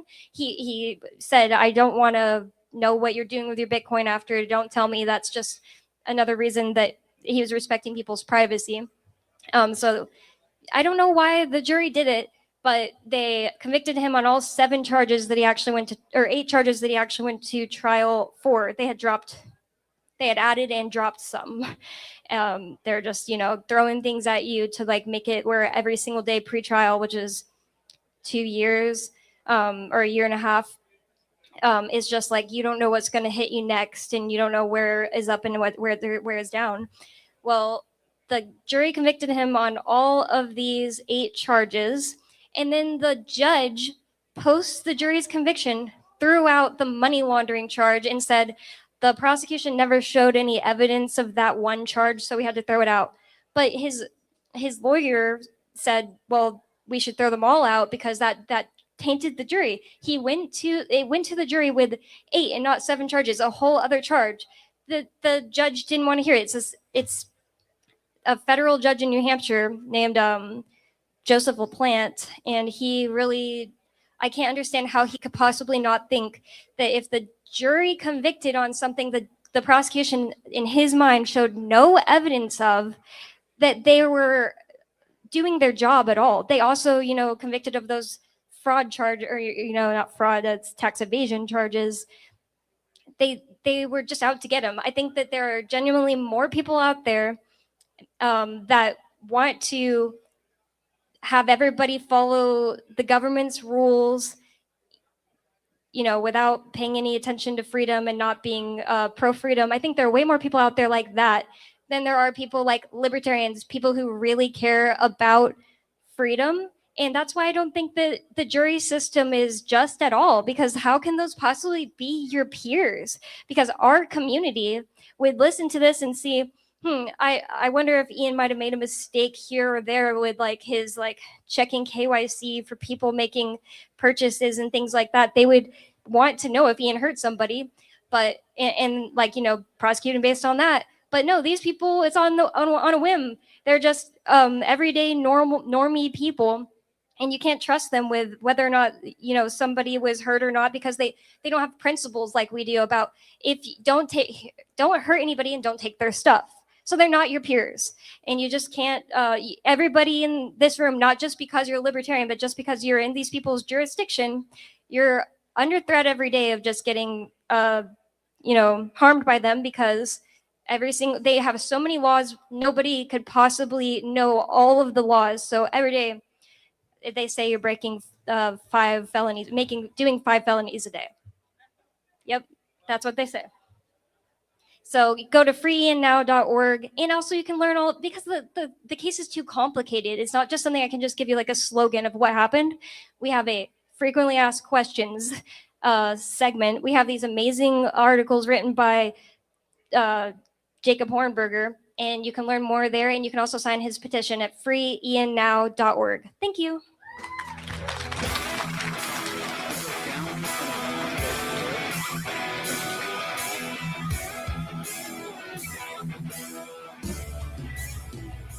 I'll reiterate that, freeiannow.org. We've been trying for a long time to get Ian out of prison. He's been in there about 2.5 years. Again, I want to thank our sponsors, Bitcoin.com, FUSD on the Zano network, Free Talk Live, The Bloodless Revolution, Think Penguin, Taggart Trading, Pirate Chain, Dollar Vigilante, Central Jersey Libertarians, and all of our donors. We couldn't do this without you.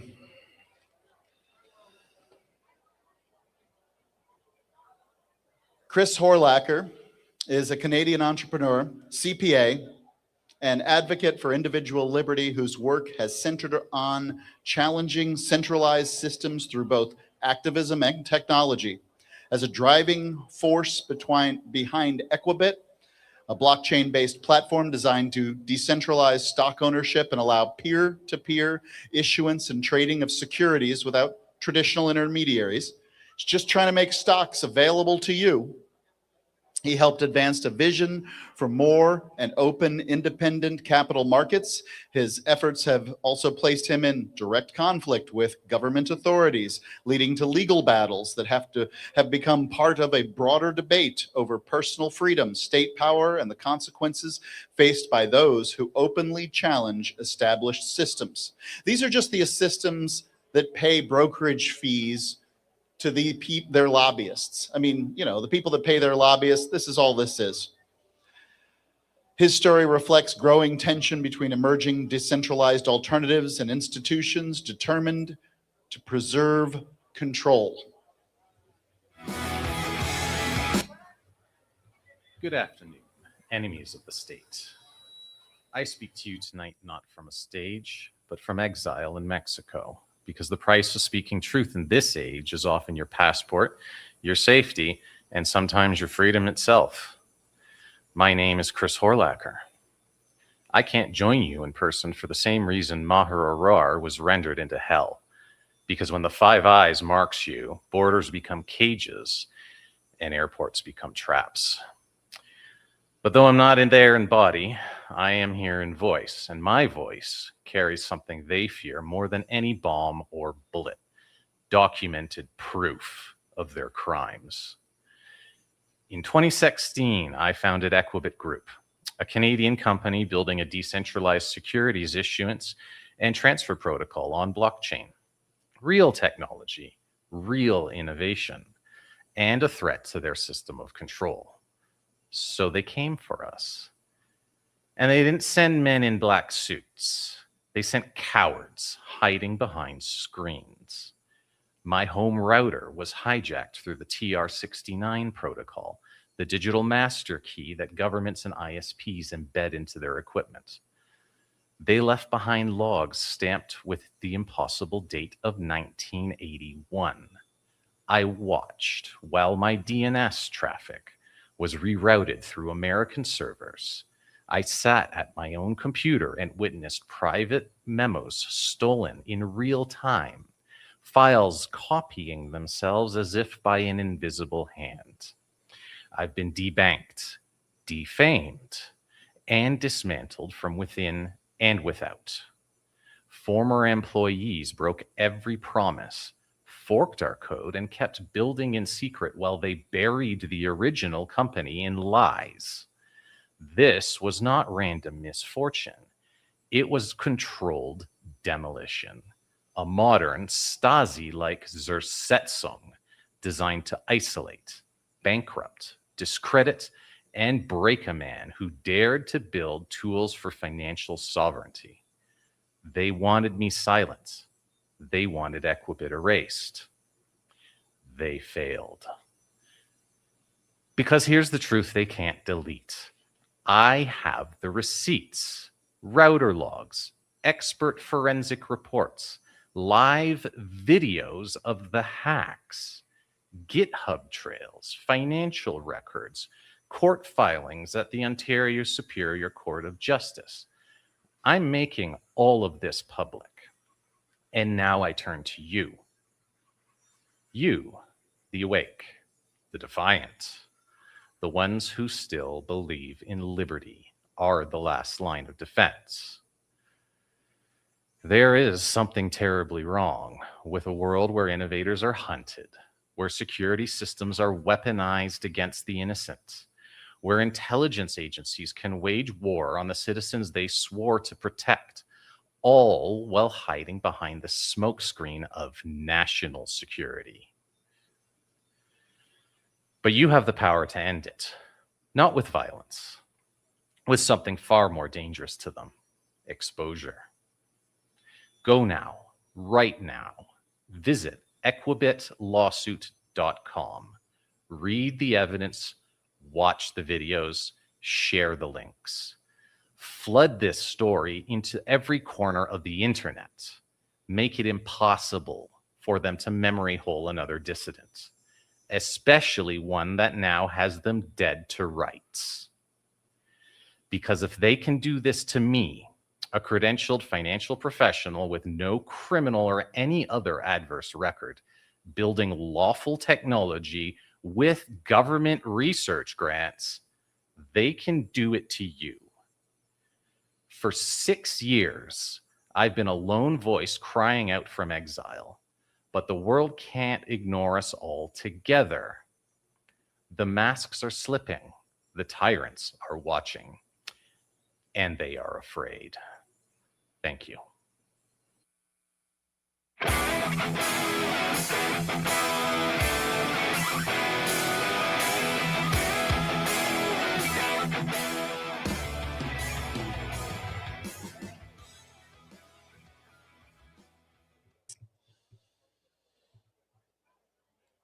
My next guest really doesn't need much of an introduction. I'd ask that everybody in the back, pay attention. This is, he is truly one of America's great living heroes, Ammon Bundy.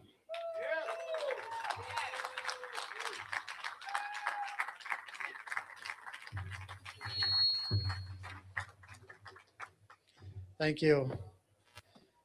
So I've got you for the next few minutes, and I do hope that my message is heard and listened to and understood.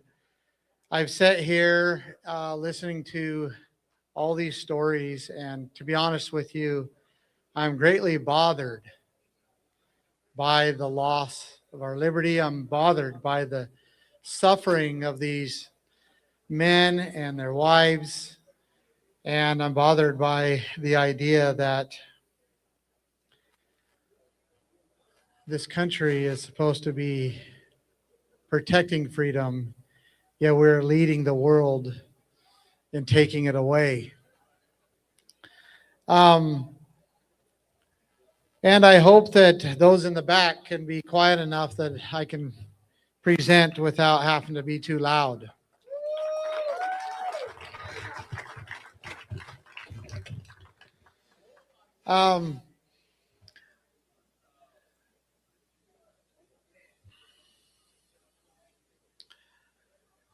My message is going to be a lot different than what you've heard, because I'm going to start with what we refer to as the Second Amendment. Now, the Second Amendment is, of course, part of the Bill of Rights. I'm not going to give you a history lesson of it, but it does not say a well-regulated voting machine being necessary for the security of a free state. The right of the people to check the ballot box shall not be infringed. It does not say that. And there's a reason why it does not say that. There's a reason why our founders did not believe that voting alone was going to secure our freedom. There's a reason why that voting harder has not improved our liberties.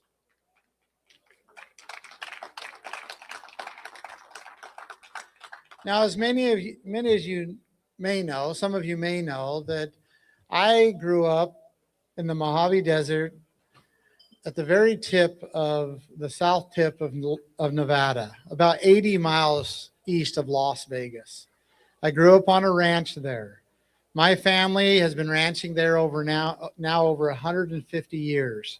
They moved into that area in 1877. Nevada had only been a state for, I believe, 13 years. And my family began to establish grazing rights through what's called prior appropriation and beneficial use. And they began to document those grazing rights. In fact, the state of Nevada at that time had no way for them to even document their rights.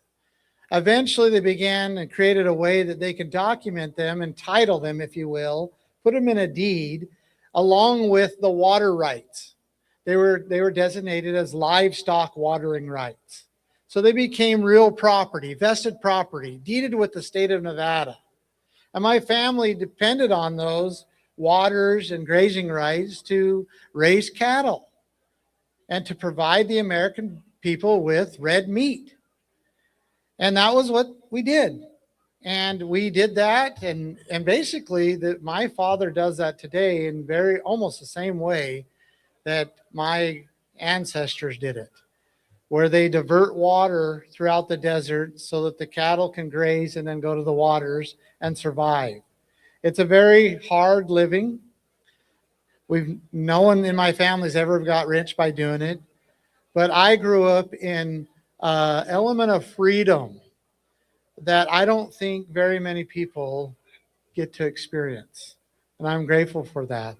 And I believe that is a lot of the reason why I feel the way I feel, because in my life, when in 2014, as again, I'm not wanting to go through the whole history, but the federal government basically came and said that they were going to remove my father's cattle from the ranch after a long legal battle in these terrible federal courts that should never be down in the states and then the local level in the first place.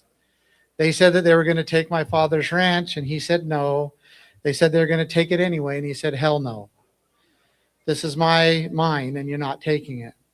So they sent 213 armed federal agents with their guns and their weapons and their military base and their helicopters and their drones and their MRAMs and everything you can imagine, snipers on the hills.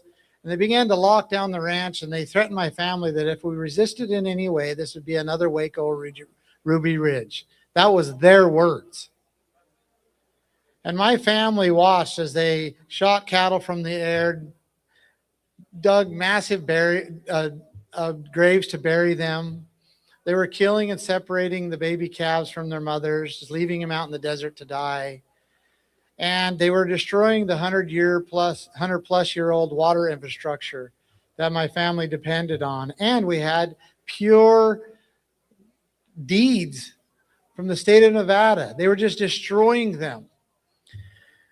And my family was, my father especially, just didn't know what to do. He was watching his entire life being destroyed by these federal thugs.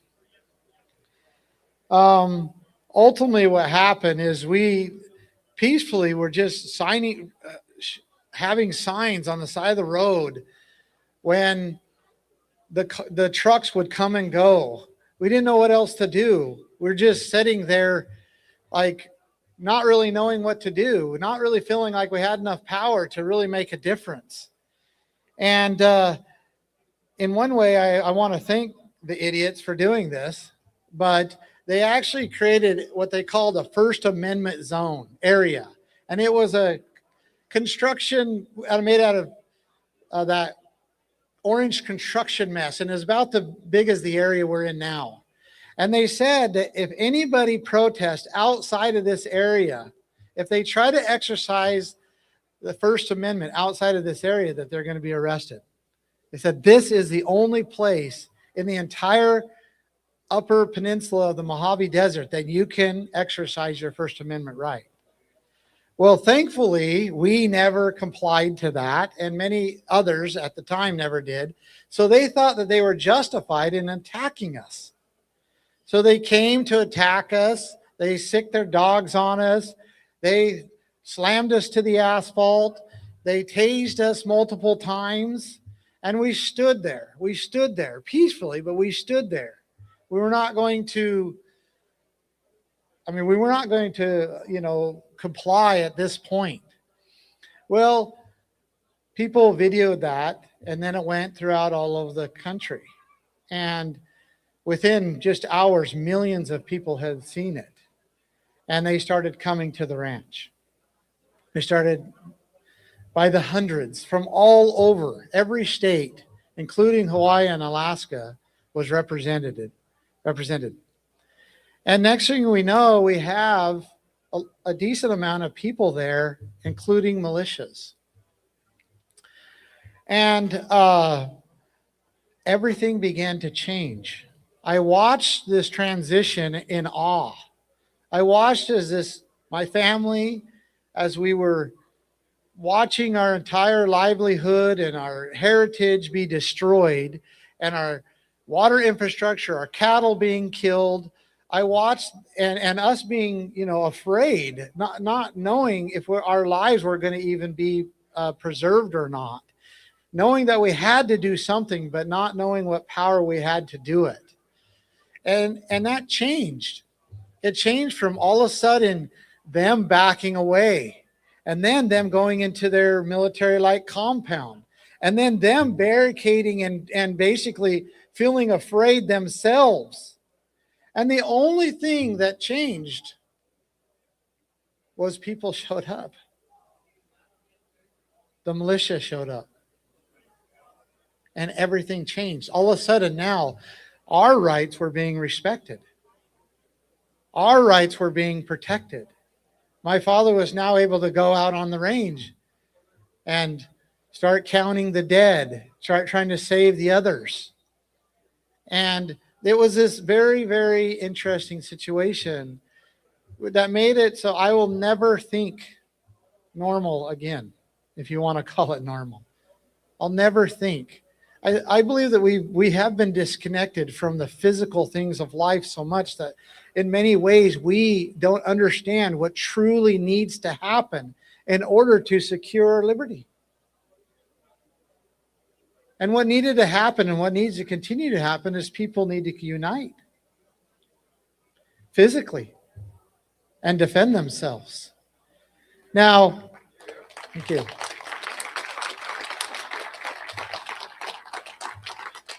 I don't have to tell you what monsters are ruling us. I think the examples have already been given here. All of the things that have been explained here by these beautiful wives and these men, and they're trying to exercise and explain what is happening here. Many of those things, almost all those things, have happened to myself and my family. And I can't express enough that these are not isolated issues, in the sense that you think that if they'll do that to, you know, someone who built software where they use basically tanks and breaking windows and raiding and flashbangs and pointing guns with children and all of that, if they'll do that to someone building software, I don't have to say that they'll do it to just about, they'll do it to anybody. And they'll do it to anybody who resists them in any way. Now, I want to, before I go into the second part of my address here, I want to publicly disconnect the Libertarian Party from what I'm going to say. I do not hold nobody is accountable for what I am about to say. There's no conspiracy going on here in the Libertarian Party. This is Ammon Bundy speaking, and I believe I am going to speak the truth in its purity. Because since the Bundy Ranch, because of its success, the FBI and the Department of Homeland Security, and who knows what other agency, but I know purely the FBI has been dismantling and destroying any unity of militia or patriot groups across the United States. Why would they do that? Why would they identify anybody who claims to be a patriot group or a militia and try to dismantle them? Why? I think the answer is obvious, very obvious. But I want to go down through their own reports and just give you a little bit of evidence using their own reports. The number one way that they are infiltrating, or that they are destroying the patriot groups and militias, is through infiltration and informants. Their own records say that agency may place undercover agents inside militias, recruit confident informants inside or close to militias, monitor meetings, trainings, and communications, gather intelligence on plans or leadership. That the whole point is to try to cause leadership disputes, informant distrust, ideological divisions, or member fear of surveillance. Infiltration indirectly increases fragmentations because members begin suspecting one another. Undercover agents may encourage militia members and leaders to participate in activities that can be prosecuted. Informant infiltration goals include identifying ways to criminally prosecute leaders and members, create internal distrust between members and militia leaders, disrupt militia operations. A side effect is that militia members often become paranoid and fragmented once infiltration is suspected. The desired fallout is courts case often show groups fragmented after informant exposure to try to cause these militias to implode, or these patriot groups to implode, to destroy themselves. Number two, leadership, prosecution, and targeting. The FBI and DHS agencies focus heavily on organizers, charismatic leaders, logisticians, fundraisers, communication coordinators. Then they legally classify and enhance investigative powers, titling them domestic terrorists, gang activists, organized crime, or terrorist-related conduct. That way they can expand investigative resources, interagency coordination, and prosecutorial tools. Removing key figures weakens militia coordination, member morale, militia recruitment, and public credibility of the group. Prosecution and targeting goals include removing militia leadership, deter militia recruitment, drain leadership or militia's financial resources, and fracture organization. The overall objective is to weaken or fraction the militia by removing leadership. Number 3, financial pressure. I'll just read you the goals. I won't go into detail. The financial disruption goals. Initiate, limit travel of militia leaders or members. Reduce militia training capabilities. Restricting militia communication abilities. And disrupting militia organized continuity. Number 4, public labeling and media pressure. Public labeling militia as extremists, anti-government, domestic terrorists, or hate groups. Labeling and media pressure goals include reputational damage to militia, loss of militia membership, employment and professional consequences of militia leaders or members, meaning to lose their jobs, and reduce public support in the militia.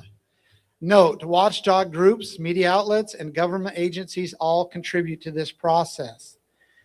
I'm just listing a few of the compound reports of the FBI and the Department of Homeland Security. Now, are you scared of the word militia? I'm not. What does the Second Amendment actually say? What does it actually say? It says, yes, you're all right, but it says a well-regulated militia being necessary for the security of a free state. The right of the people to keep and bear arms shall not be infringed.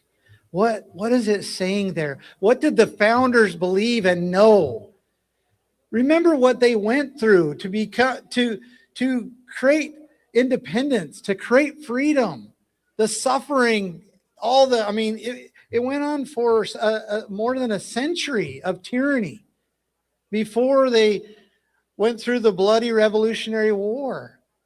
They knew what it took. They understood clearly what it took to create freedom and keep it. And so the Second Amendment, right after the first, the Second Amendment, they said a well-regulated militia or a well-regulated people being necessary to be free. And now we have the FBI, Department of Homeland Security, dismantling the very thing that the founders said was going to keep us free. Now, I have lived through the courts. I have been prosecuted many, many times, including in 2 of the largest federal trials in probably the recent last decade or so at least. 2 of them. I have seen and understand what goes on in those trials. And for whatever reason, which I believe was God protecting us, for whatever reason, we prevailed. And I don't even understand exactly why that happened. Because we not only did it once, but we did it twice. And it was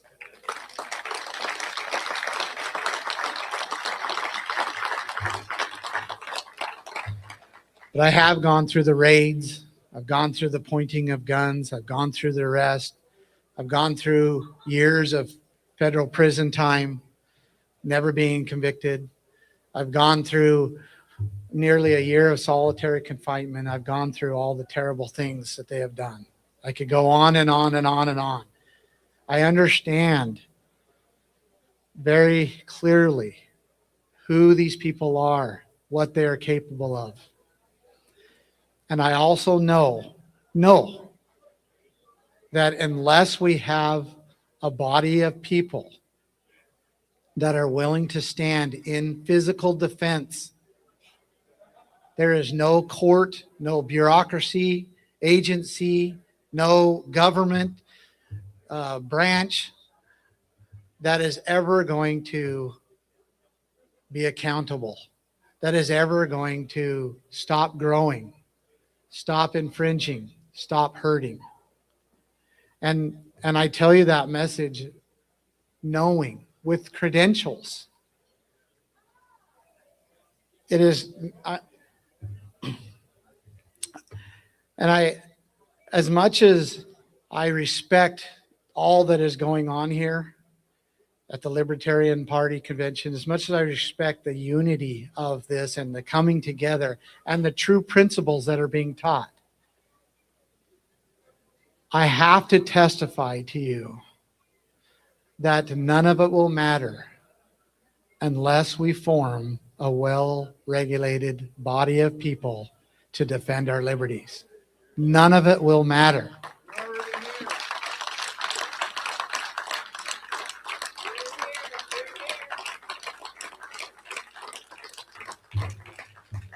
Now, I need to wrap up, and I appreciate your attention, and I hope you understand the seriousness of my message, because I am not talking about an easy thing. I'm talking about an extremely difficult thing that must be done. And I don't know exactly how to do it, because anybody tries, anybody gets a little groundwork and tries to unite people and does it and begins to even talk about holding government accountable through militias, they destroy them. And there's plenty of examples of this from, January 6th was a perfect example. January 6th, I could go on, the Oath Keepers and on and on. They use these tactics that I just outlined to destroy and to dismantle these militias. I don't really know how to do it exactly. I'm just telling you at this point that it has to be done, that it must be done, and that I have experienced how much freedom comes when we do it. I just want to say that the Bundy Ranch now is the freest place in the world. They piled, I'm just about done, but I have to tell you the blessings of being free. Because growing up for the first 20 plus years, almost 30 years of my life, I watched the federal government first make it what they called, Bureau of Land Management land. Okay. And then on top of that, this is my dad's ranch. And then on top of that, they made what they called a backcountry byway, which gave them more control. Then they made it an area of critical environmental concern. Then they made it a national monument. Then they made it, there was like 5 layers of federal control on top of it. And my dad just kept ranching a mitigation area for the desert tortoise. That was it. A desert tortoise mitigation area. Right? And my dad just kept ranching and ranching, and they just kept threatening and threatening until in 2014, all of that happened and people showed up. And then once the feds were literally driven off because of the fear of the people, we went back in there, put the cattle back, the ones that weren't killed, back on the range, and my dad went back to ranching. And now let me tell you what happens. They still claim it. They still do all their environmental things. They still drive around and waste all the people's money, right? But when you see a federal law enforcement officer and he's got his big signs and all of that and his lights, and he's coming down the road, and my dad in his old tractor getting ready to plow pipe through the area of environmental concern because he's, bringing in a new water trough over here. What happens is the federal law enforcement officer comes down, and my dad's driving forward with his old tractor, and they just pass each other and don't even look at each other. And that's the way it is. My dad is free. He's free to do what his family has done for many, many years. And the only way that we are going to be free is the same way that we saw freedom come at the Bundy Ranch. And that is my message to you. And I don't know exactly how to do it, how to get the people of this nation to realize that they can't vote harder for freedom. Thank you.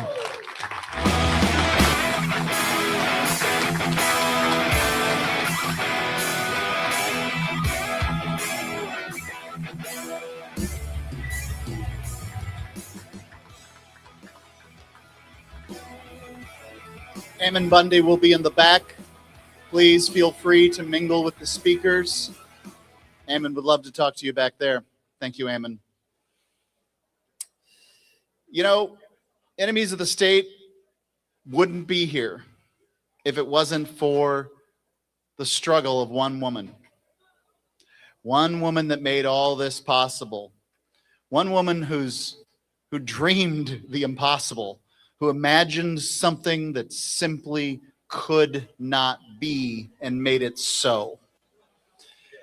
Lynn Ulbricht.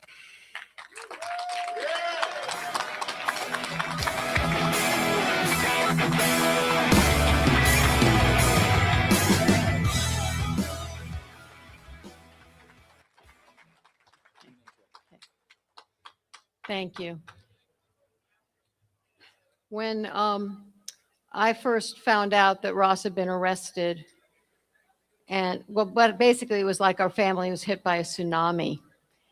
It was just insane, and it was like I was struggling, I was drowning, and kept paddling for a long time just to stay afloat and fight for him. I realized that what I had to do was save my son, and that I had to do that.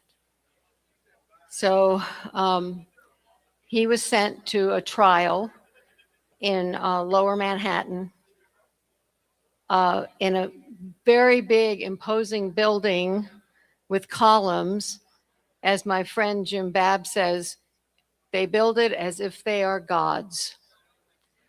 And every day I'd walk in past this giant statue of justice. And I was a trusting American. I believed we had fair trials. I believed that, you know, things would work out. Of course, Ross would be treated fairly. And I'd say, hey, Justice, I'm counting on you. And I'd walk by that statue. So I walked into that room, that courtroom, and what I saw was shocked me. I don't have time to go into the details, but I saw a judge who manipulated what happened, manipulated the jury. I saw prosecutors who were allowed to bring up uncharged crimes to sway the jury, but the jury didn't rule on it. I saw just over and over again, shocking. I was shocked at the way it was conducted. And so I walked in a trusting American, and I walked out a freedom fighter. I realized our freedoms are under dire threat. And I thought, well, they're too big. They're so big. How do you fight this? And I thought, well, at least don't give it away. At least they're going to have to struggle for it. I'm not going to just roll over and, you know, surrender. And ultimately, as you all may know, Ross is a free man now.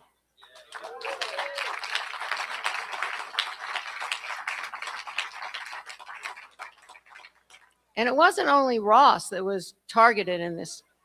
It was his philosophy. I think this is really important. His philosophy was not, his libertarian beliefs were specifically forbidden to be spoken of in front of the jury. The judge would not, she forbade that. Very threatening beliefs. And at sentencing, she said that you created this site for philosophical reasons, meaning the non-aggression principle, libertarian values, freedom, and I'm not sure it's a philosophy you've left behind. So sorry, you're going to have to die in a cage. You're too dangerous. It's a dangerous philosophy. What is obvious from all the talks I've heard tonight and has been obvious is that that is what is really threatening the ideas that our country was founded on. And when I left so disillusioned, I realized I still believe in those ideals, but they've been hijacked. And most people don't know it.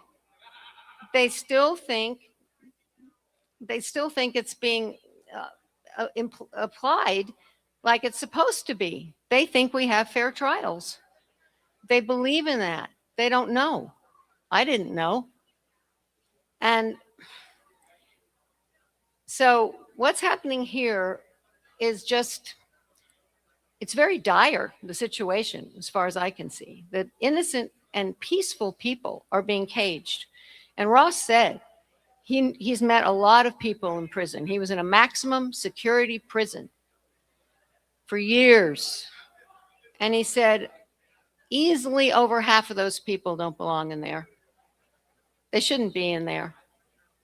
We are literally caging people like the ones you've heard about tonight who don't belong in prison. So we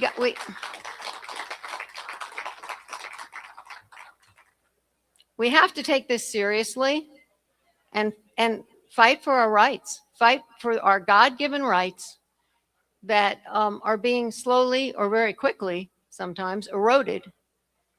And that's why I couldn't quit fighting as much as sometimes I would like to. And even though I have my son back, thank God, and I'm so grateful that, you know, President Trump wanted the libertarian vote, came to the libertarians allowed him to come. Thank you, Angela. And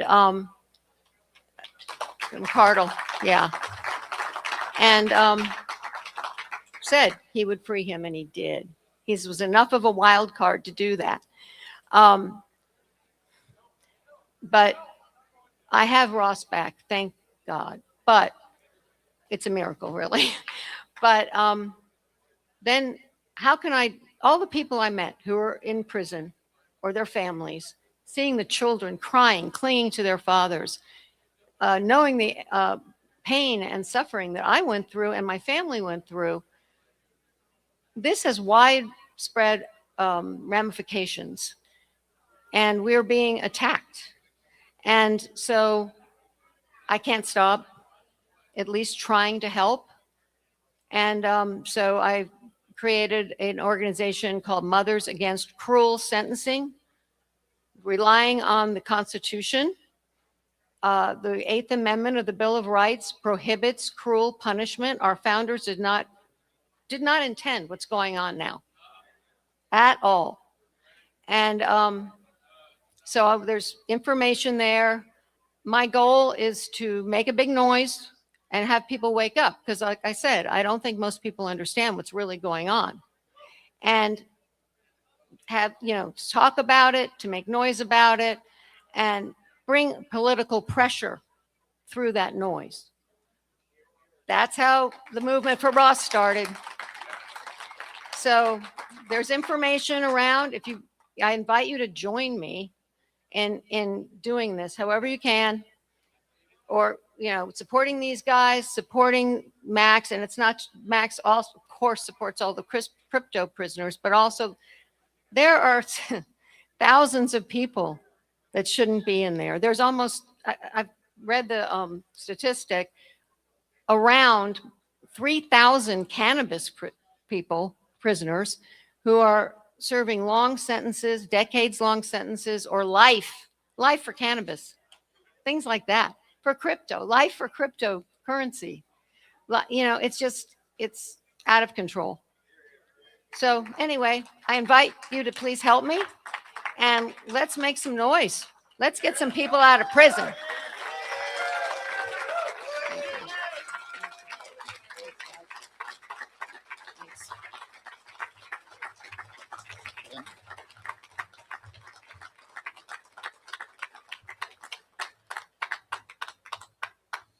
Lynn will be in the back for your mingling pleasure.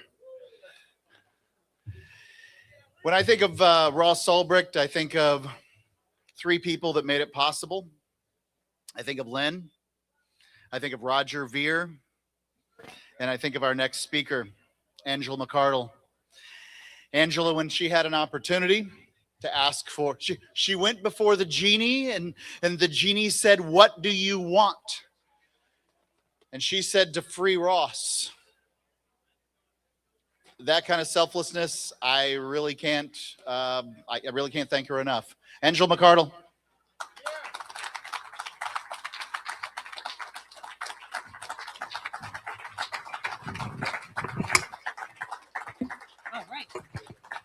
Thank you. Thank you.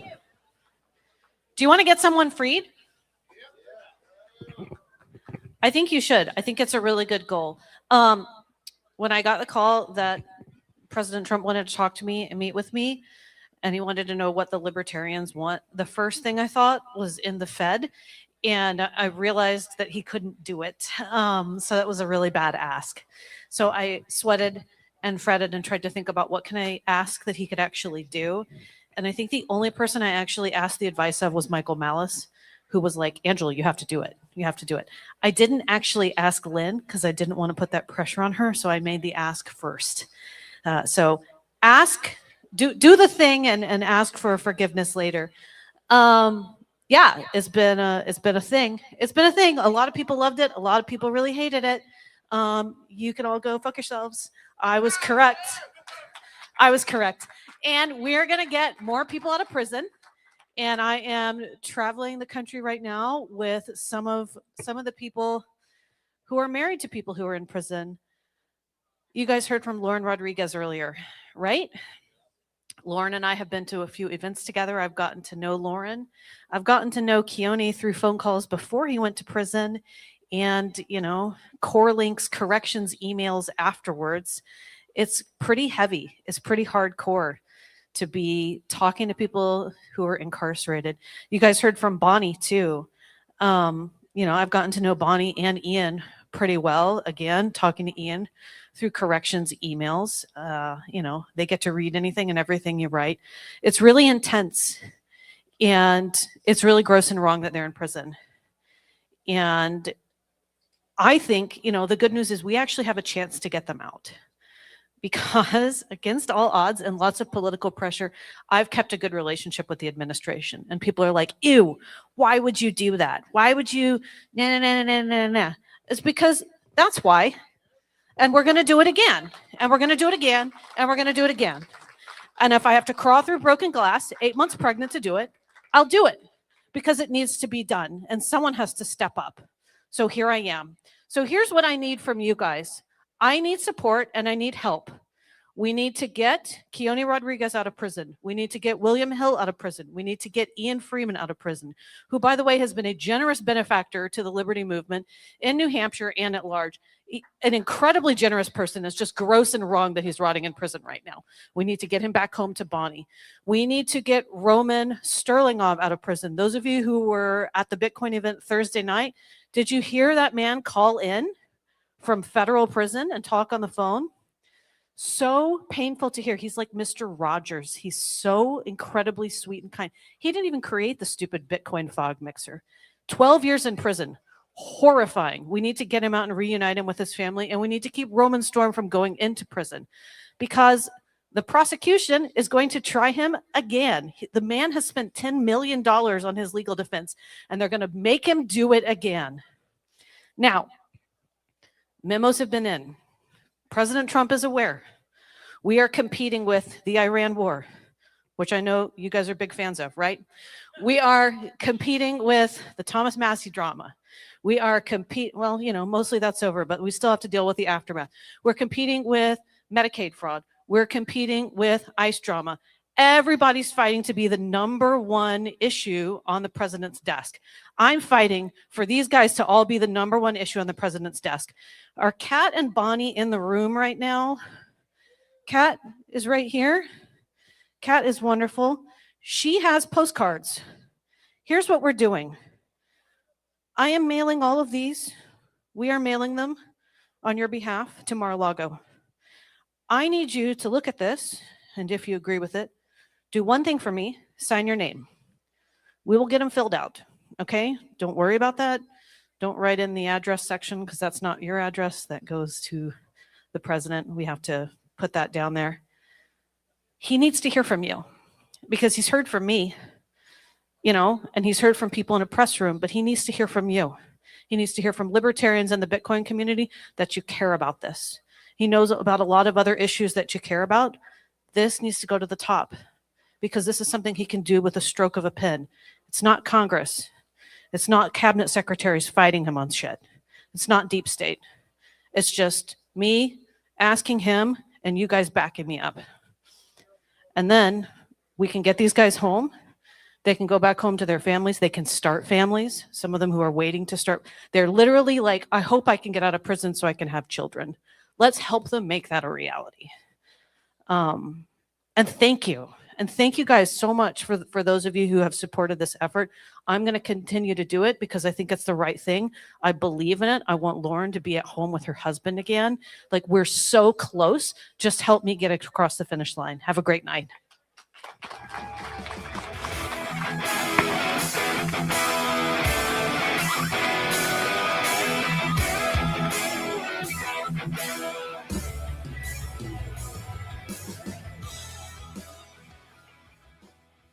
Readjust this microphone. Our next speaker, taller than I am, so. I want to send a quick shout out to everybody who's watching on X right now. I saw 2,000 live viewers.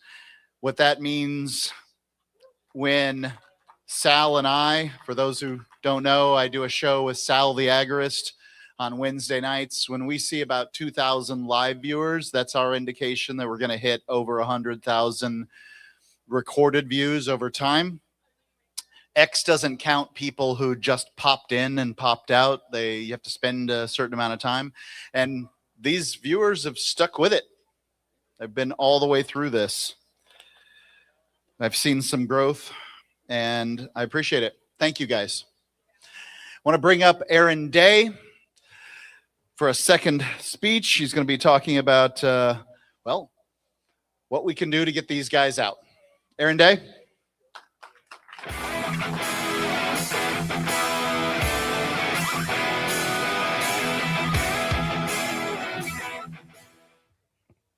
Hey, do you have the slides? All right, good. Sure. A little higher, okay. So you may wonder who I am and actually why even I'm here. I learned about the Free State Project in 2006, 2007 from Ian and Mark. And I moved to New Hampshire in 2009 and have been there ever since. I learned about Bitcoin in 2012 from Roger Ver. Both of these men have had a huge impact on my life. When I moved to New Hampshire, though, I actually saw what Ian was doing. He was doing a lot of civil disobedience and all of these things. And I said, you know, I don't know if that's the right way to go. I think the real way to achieve liberty in our lifetime is through the Republican Party and through politics. And so I spent years working on this, along with my wife, Eileen, who was the head of the New Hampshire Liberty Alliance. I ran various political groups, PACs. We recruit candidates, get candidates elected. And then finally, and you'll hear some more of the story and what the strategy is here, decided to exit politics. I decided, you know, Ian was right. Stop voting. Stopped using a bank account. Started focusing 100% of my attention on building parallel systems. Then I saw that Ian was getting targeted and others that were at this intersection of crypto and liberty were being targeted. Like, well, why is that?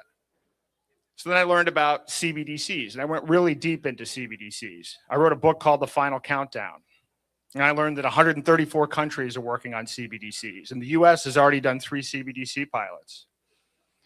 And then I learned that CBDCs are part of technocracy, and technocracy is a political ideology that is completely antithetical to libertarianism. It's the idea that we're too stupid to make decisions for ourselves. Elites need to make decisions for us. There's no price-based economy. Everything's an energy credit system with social credit scores.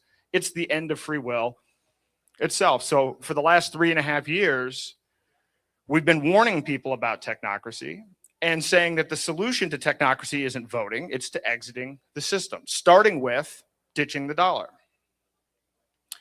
Well, then Ian gets arrested. He goes through his sentencing hearing, and we sat at that sentencing hearing where he got 8 years, and it was just disgusting. The energy in that room, I mean, being a libertarian for a long time, it's not like I expect good things from the government, but there's something about the fact that when the deck is stacked already in their favor and they still omit information and have absolutely no regard for the truth, that just touched me to my core. So in addition to starting to talk about technocracy, now all of a sudden I find myself defending crypto prisoners because it's all related. The crackdown on crypto is to roll out CBDCs and to roll out social credit systems. That's why these guys are targeted. It's not random. So if you want to hit the slides. So Angela has a very nice approach to things. And if you're not familiar with my political activism, I tend to have a different approach.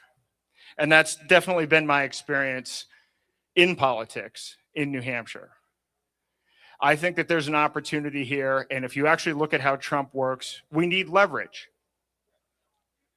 And I appreciate, by the way, I make people uncomfortable. And I know that if you have a loved one who's in prison, you don't necessarily want to hear somebody out ranting about Trump or talking about these policies in a negative light, because Trump is the only person that can pardon these people. I take this incredibly seriously. For 2 years, I was doing advocacy for other crypto prisoners. And, I found myself in situations where people from Bloomberg and New York Times and Wall Street Journal would want to interview me. And I would really think about it. And the decision I would make is, what are the odds that Bloomberg wants to quote me in a way that's going to help this person? And I decided, you know what? I'm not going to do these interviews because we didn't have any leverage. It could only be downside. Actually, next one, please. Next slide. So I want to talk about Trump and what motivates Trump. Trump is all about the art of the deal. He is completely and totally transactional. He literally wrote a book about it in 1987. And if you look at what happened, why I think Ross is free is two reasons. One, Lynn's determination and absolute unwillingness to quit. I met Lynn for the first time in 2014, and she was at every Pork Fest, every event. That drive, that passion, that did it. But then Angela helped bring it over the finish line because she had leverage. Let's go back to 2024 and where we were. Trump had to win that election. If Trump lost in 2024, he was looking at 100 years in prison. So he needed to make a deal. Next slide. The deal was made and the deal was successful. Actually, if you look at Wisconsin, it looks like, the third party support didn't turn out for the third party. And Trump probably won Wisconsin because of this.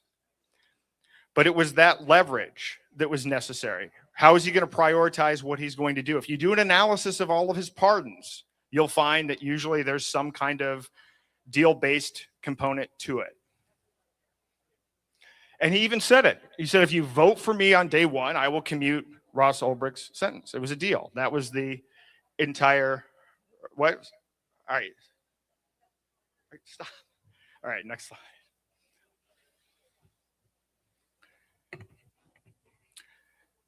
So then people are often wanting to say, well, you don't want to say anything that might offend Trump.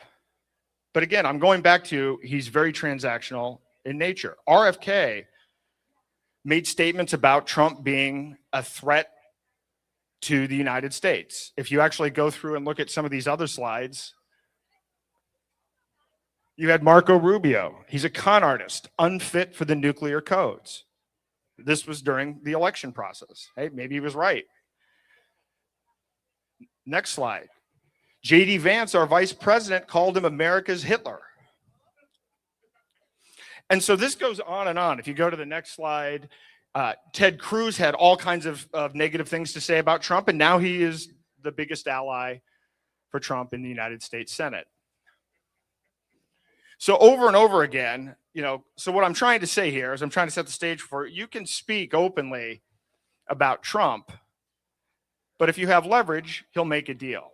So I'm trying to say this as a comforting way to lead into the strategy that I'm proposing. And by the way, you know, if you look at it since the election, things have not gone well. And I know people are pretty disappointed about the Iran war, about tariffs, about the war on crypto, about backdoor CBDCs. It's not been a great libertarian agenda by any stretch of the imagination. And he even talked about Keonne Rodriguez's case in December, and still nothing has happened. So the situation as it stands right now is, well, how do we get leverage? How do we get him to the table to make a deal? Well, Trump's in a difficult situation. If you look at the prediction markets, he's going to lose the House. And right now, the Senate is 50-50. It's a dead heat, according to the prediction markets. In my state of New Hampshire, the Republican candidate, John E. Sununu, is down 1 point to the Democrat. This is considered one of the most strategic races in the country for control of the United States Senate. Well, I'm going to build up into something here, but John E. Sununu is not a fan of liberty. John E. Sununu is very much the kind of technocrat that I've been talking about. He voted for the Patriot Act. He voted for Real ID. He voted for TARP. He became the chair of the TARP Oversight Committee, and then based on that experience became the chair of Klaus Schwab's WEF Finance Committee. And then he lost an election and then became a lobbyist working for one of the most parasitical lobbying firms in Washington, D.C. So he's not exactly the kind of Republican that you want to put into office. On top of that, how many people are upset about Thomas Massie? One of the biggest funders of the election against Massie was Miriam Adelson. Miriam Adelson put $40 million into a PAC, and she's not the full contribution to the PAC, but $17 million worth of this PAC money is going to John E. Sununu if he wins the primary. So in New Hampshire, if you're in New Hampshire and you think John E. Sununu is a liberty guy, not based on his track record and not based on his funding source. So yeah, this was a huge situation. As I said, Adelson was one of the primary funders of this campaign against Massie. So now a little bit about me and the strategy. So as I said, I got out of politics, but I was in politics in a very big way in New Hampshire. We recruited candidates at the state level, and you'll hear everybody from the Free State talk about how great the State House is. Well, we ran a super PAC to get candidates elected in 2014, and we won enough candidates to get a Speaker of the House elected to overturn Obamacare Medicaid expansion. This is one of the primary reasons that we did this. Republicans hated Obamacare Medicaid expansion. It was the #1 thing in the platform that the party was against. Kelly Ayotte, a sitting U.S. senator, intervened in our speaker's race so that the speaker that we, worked hard to get elected basically ended up losing by 1 vote. And this was done so that Obamacare Medicaid expansion wouldn't be repealed. And that was done to protect her position and to protect what she believed were her odds of winning the U.S. Senate. Well, I'm in New Hampshire. I believe in New Hampshire. I subscribe to the idea of screw DC, but if we're going to work our asses off at the state level only to find out we lose on a multi-billion-dollar entitlement because of a federal government politician, I look at that as an existential threat to the entire strategy in New Hampshire. So I said, you know what? I gave a year's notice. I said, I'm going to recruit a slate of candidates if you continue and you don't repeal Obamacare based on this whole situation. I'm going to recruit a slate of candidates, and we're going to cost you every federal race in New Hampshire. And I'm going to run for U.S. Senate as an independent, not in a primary, and not even as a libertarian, as an independent. Well, there was a libertarian in there, and that's a longer story. I was trying to run as a libertarian, but there were some interesting dynamics. Anyway, Here were the results. Kellyanne lost. She lost by 1,000 votes. I got almost 18,000 votes. It was the most expensive U.S. Senate race per capita in the history of the United States.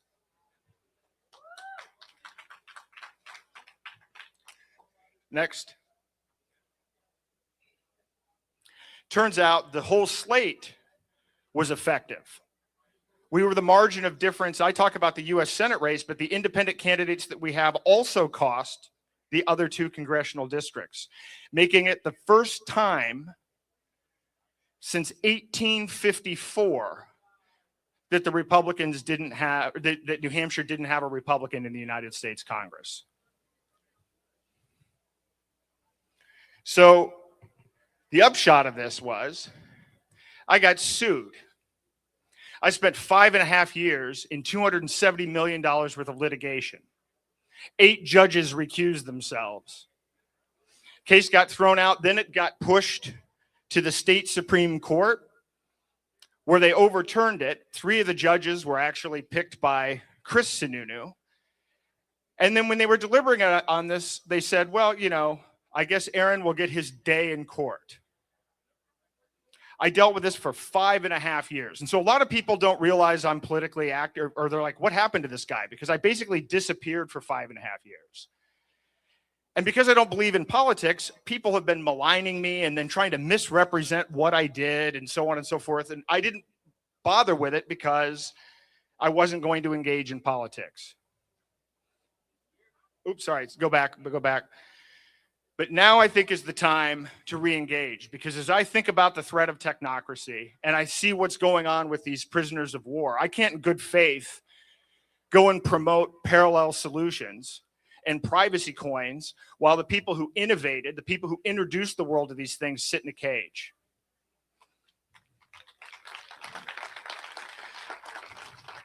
I can't do it. I can't do it morally. I won't do it. So I'm going to run for U.S. Senate again, or I should say, I may run for U.S. Senate, provided, unless, I should say, the administration follows through on what they committed to do. And what I'm asking for here isn't unreasonable. 10 years ago, I asked the Republicans to uphold the #1 item in their party platform, and they wouldn't do it. And by the way, they didn't believe me. I met with a previous governor. I met with the chair of the Republican Party, and they said, you know what? We don't believe you. You'll never do it. It'll never be successful. And when it was successful, I got sued. I got threats of violence from billionaire hedge fund managers that put money into the PAC. The whole thing was somewhat of a disaster in that regard. But the thing is, the one thing that they know is it worked. And they know that I've announced this, and they're all very aware of what's going on with this. I think this might be a piece of the leverage that we need to get these crypto prisoners pardoned. And I'm, you know, again, it's a deal. And so I've listed kind of 4 demands to start. One is free the crypto prisoners. The other is kill the Clarity Act.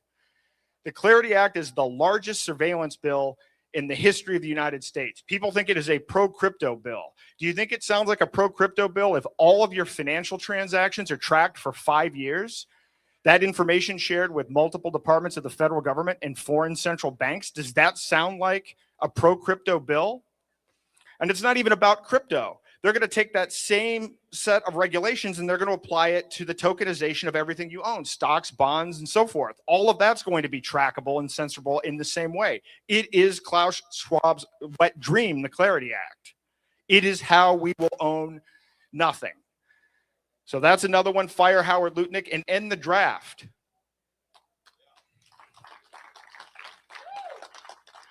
So that is my starting position in this race. Again, I think he should free all of the crypto prisoners. I don't even see what's complicated about this. He freed all of the J6ers. He's not expending political capital. He's following through on what he said. This should be done very simply and very easily. So here are the deadlines and here are the key milestones with this race so that you understand what's going on. go back to that last one. June the 12th is when I have to indicate and declare that I am going to become a candidate. Because I'm an independent, thank you. Because I'm an independent, I have to collect signatures to get on the ballot. I need 3,000 signatures, 1,500 from each congressional district. This is the most time-consuming and costly part of the campaign. So I will be looking for help on that if you are so inclined. And we could knock it out pretty quickly if we got organized with it. September the 2nd is when, once I get the signatures, we submit the signatures, then I would become an official candidate. Or excuse me, that's the, actually that's the date I believe of the primary. And then November the 3rd is the general election. Now, again, the point here is I don't want to be in the general election. The point is that the threat of doing this should be enough, but make no mistake about it, I will follow through. I followed through last time, much to everybody's great disappointment, and I am more motivated to do it now than I was before. I mean, it's how the campaign is going to work. This is not going to be a normal campaign. If you follow me at all, you know I'm fairly big into AI, and so this campaign, I've invested, you know, probably $100,000 and 4,000 hours into AI. The campaign is going to be pretty wild with respect to the use of AI. And beyond that, I'm going to go around the state and I'm going to give talks, the same talks that I have been giving for the last 3.5 years, which is to teach people that your rights don't come from government. And that not that I'm going to go to Washington, D.C. and fix your problems. No one is going to fix your problems in Washington, D.C. That is my message. You need to exit the dollar, exit the healthcare system, and take your free will back. That will be the same message. I don't want this to be a waste of time in terms of the campaign itself, but realistically, no one is going to fix this. The best model we had was Thomas Massie because he exposed what was going on, and we saw what happened to him.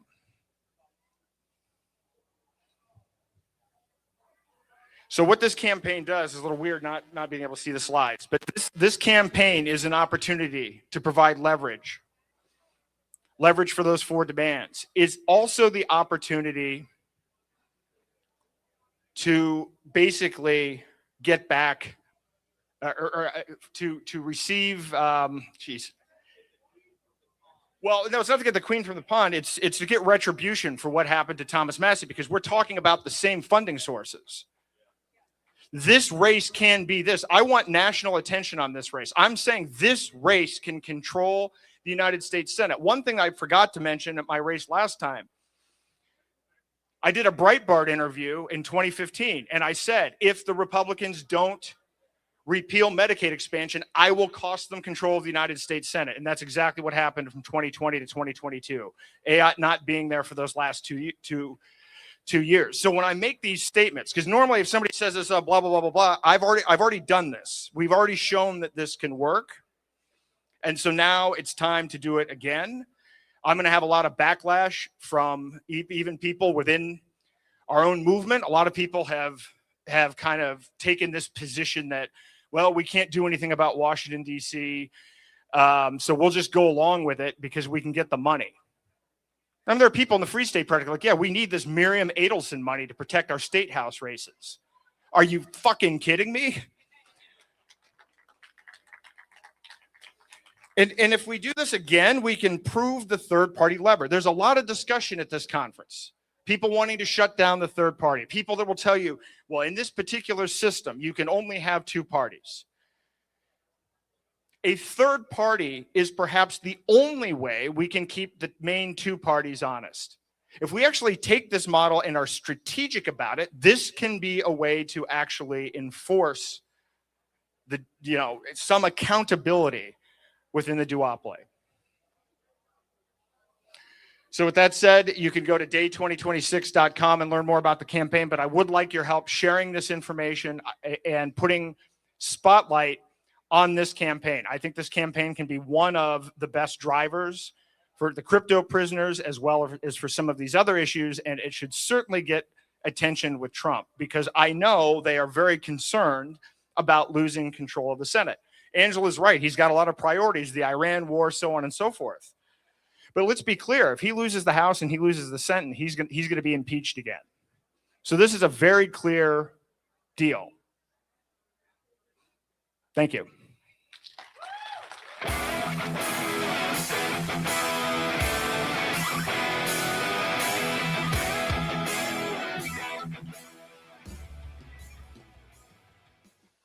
I didn't know Aaron Day was going to come up here and tell the whole plan, but I've got to say thank you.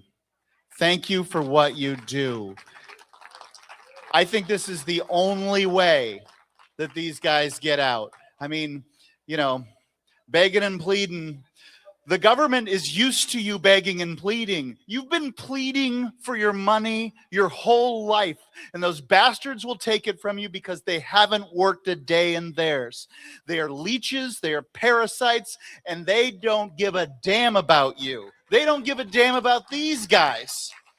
You gotta get them where it hurts. You gotta grab them by the short and curlies. And somebody like Aaron Day is willing to do it. Thank you. So I'm committing financial support to Aaron Day's campaign because I believe that financial support, it's the only thing I can do to get those things that he's asked for. Look, if we don't get everything we want, well, surprise, it's politics. I'll take some of the things we want. I want to thank our sponsors, Bitcoin.com, Freedom Dollar, Free Talk Live, Boundless Revolution, Think Penguin, Pirate Chain, New Jersey Dollar Vigilante, Central New Jersey Libertarians, and all the donors have supported us here for the Enemies of the State event. Thank you. Thank you to the organizers. Thank you to the guys sitting behind the soundboard. It's always them, and they never get the thanks.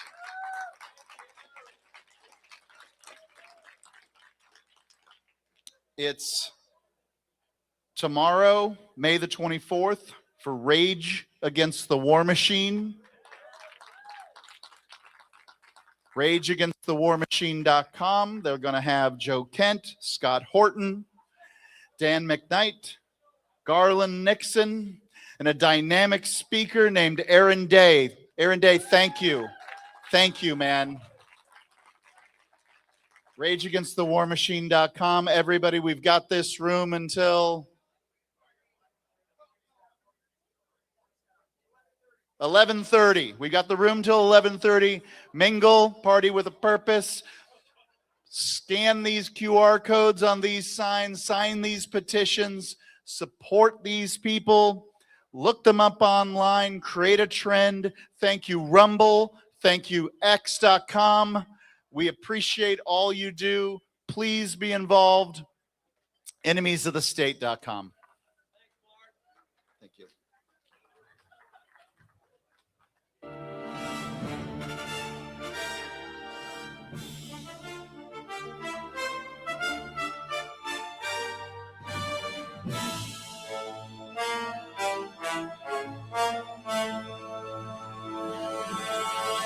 Do you hear the seven calling from their cages still? Do you hear the promise breaking on the president's hill?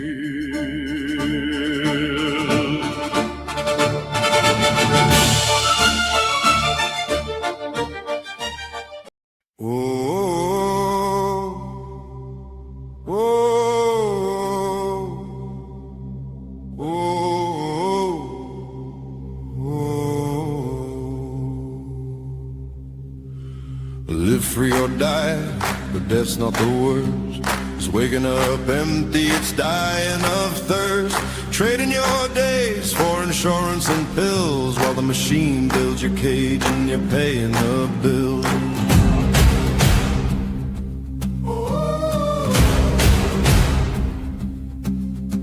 Quiet desperation, that's the real grave. A life half lived as a comfortable slave. This ain't what you were born for, you know it's true. You feel it in your chest, breaking through. They're wiring the walls, closing in, tracking your dollars underneath your skin. Left and right, same throne, same crown. No one stands up, no one makes a sound. They hand you a ballot like like it means something real. Two wings of one bird, same deal, same steel. We say no, no to the chase, no to the dollar running through our veins, no to the white coats, no to the lies. This is the day that we rise.